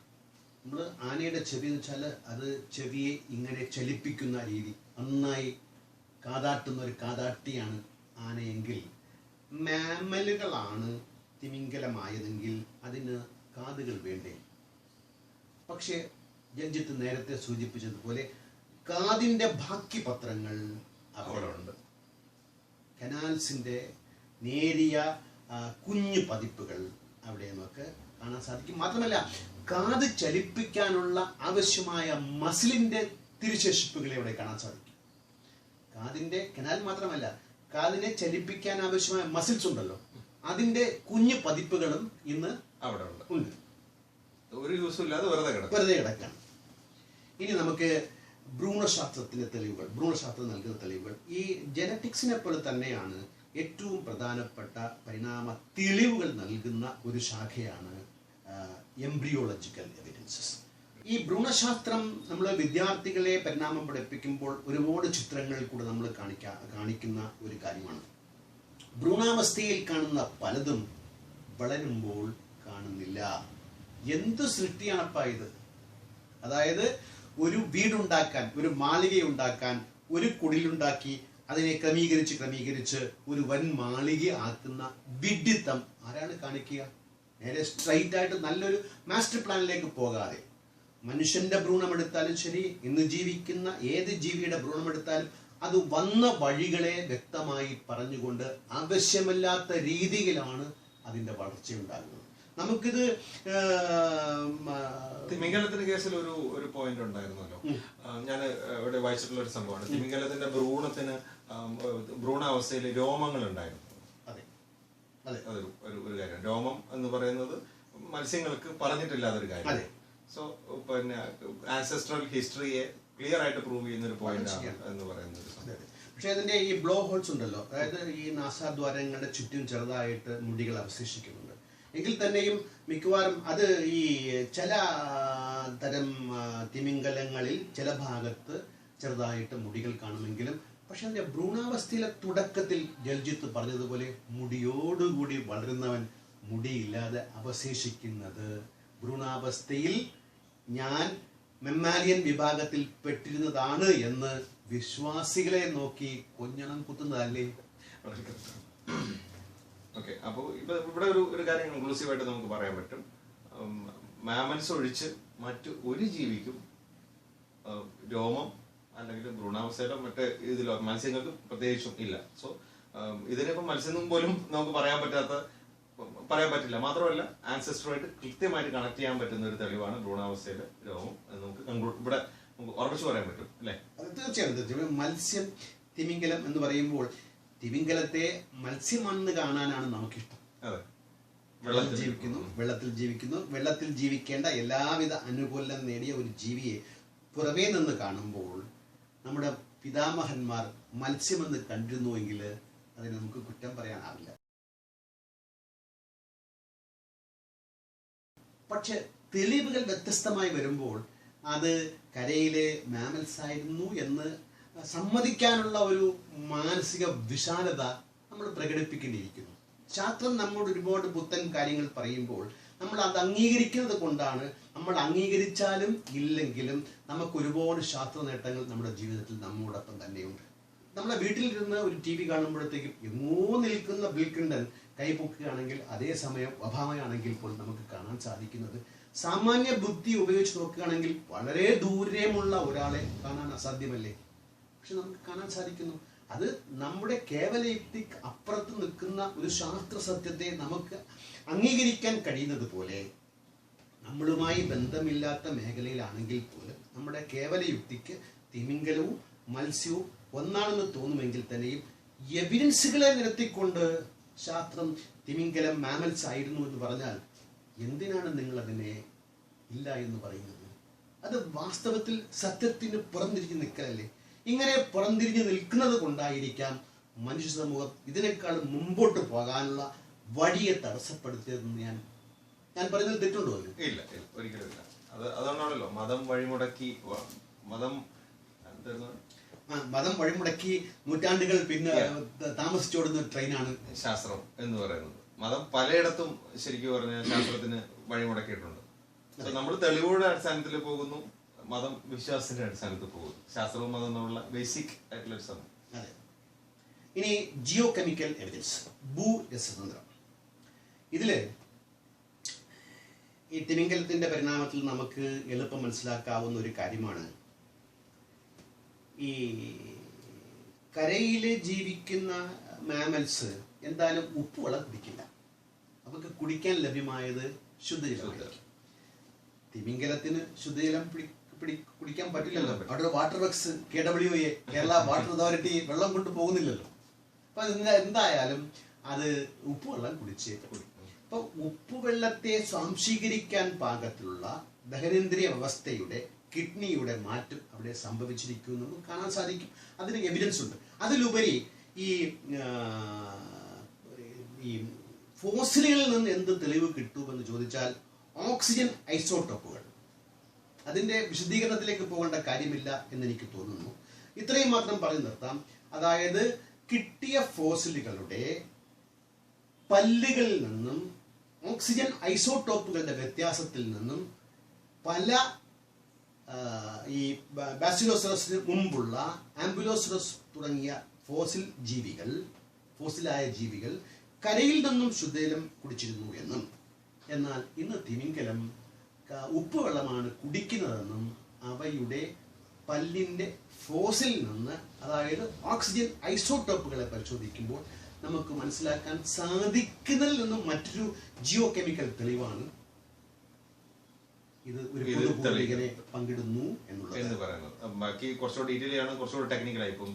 ലേമാനിന് സാധാരണ മനസ്സിലാവാത്ത രീതിയിലോട്ട് കാര്യങ്ങൾ. അതിന്റെ കാര്യം ഇവിടെ ഇല്ല എന്നുള്ളതാണ്. നമുക്ക് ഏകദേശം ഇത് മനസ്സിലാക്കാം. ഉപ്പുവെള്ളവും ശുദ്ധജലവും കുടിക്കാൻ ആവശ്യമായ കിഡ്നിയുടെ ദഹനേന്ദ്രിയ അവസ്ഥയുടെ മാറ്റം, അത് തെളിയിക്കാനുള്ള രീതി എന്ന് പറയുന്നത് പല്ലിന്റെ ഫോസിലെടുത്ത് പരിശോധിക്കുമ്പോൾ ഉണ്ടാകുന്ന ഐസോട്ടോപ്പുകളുടെ ഓക്സിജൻ ഐസോട്ടോപ്പുകളുടെ ഡിഫറൻസ് ആണ്, വാല്യൂ ഡിഫറൻസ് ആണ്.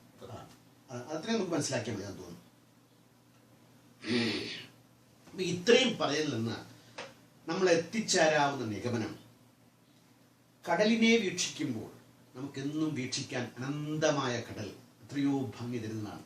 അതിൻ്റെ ആഴങ്ങളിലേക്ക് ഇറങ്ങുമ്പോൾ അതിനേക്കാളും അതിശയിപ്പിക്കുന്ന ഒരുപാട് സംഗതികൾ അവിടെ ഉള്ളപ്പോൾ, അവിടെ നമ്മുടെ ദൃഷ്ടിയിൽ മത്സ്യവും തിമിംഗലവും നീന്തിക്കളിക്കുമ്പോൾ അവയെ ഒന്നെന്ന് തീരുമാനിക്കാൻ, അവ ഒന്നാണെന്ന് തീരുമാനിക്കാൻ, അത് ഇന്റലിജന്റ് ഡിസൈൻ മുഖാന്തരമുണ്ടായ ഒരു ജീവി എന്ന് തീരുമാനിക്കാൻ നമ്മുടെ കേവല യുക്തി നമ്മെ നിർബന്ധിക്കുമ്പോൾ, ശാസ്ത്രത്തിന്റെ രീതി എന്ന് പറയുന്നത് അറിഞ്ഞതിനെ അറിഞ്ഞുകൊണ്ട് അവിടെ നിൽക്കുക എന്നുള്ളതല്ല, മുമ്പോട്ട് പോവുക എന്നുള്ളതാണ്. എക്സാക്ട്ലി.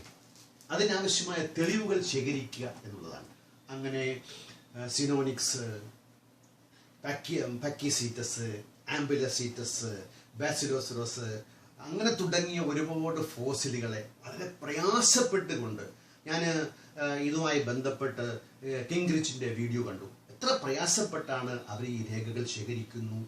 അതായത് ഫോസിലുകളെ എടുത്തു കൊണ്ടുവന്നതിന് ശേഷം ടൺ കണക്കിന് ഫോസിലാണ് അവർ ഈ സൈറ്റുകളിൽ നിന്ന് ലബോറട്ടറിയിലേക്ക് എത്തിക്കുന്നത്. എത്തിച്ചിട്ട് വർഷക്കണക്കിനാണ് പഠിക്കുന്നത്. എന്നിട്ടാണ് തീരുമാനത്തിലെത്തുന്നത്.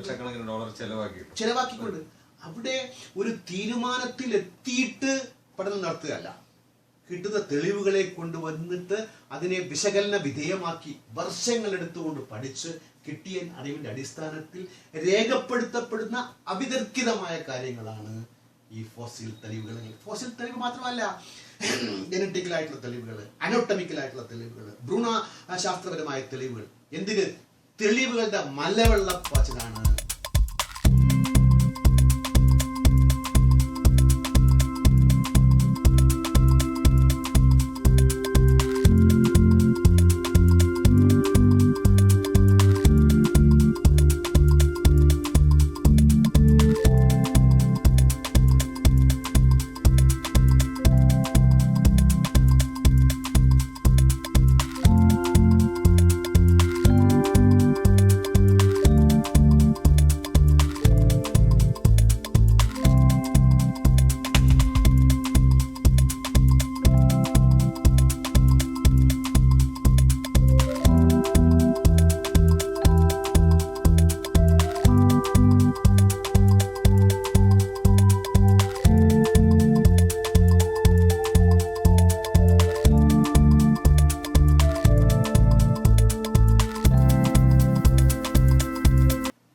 അധ്യായത്തിൽ കാണുന്നതുവരെ ഞാനും ജൽജിത്തും തൽക്കാലം നിങ്ങളോട് നന്ദി പറയുന്നു.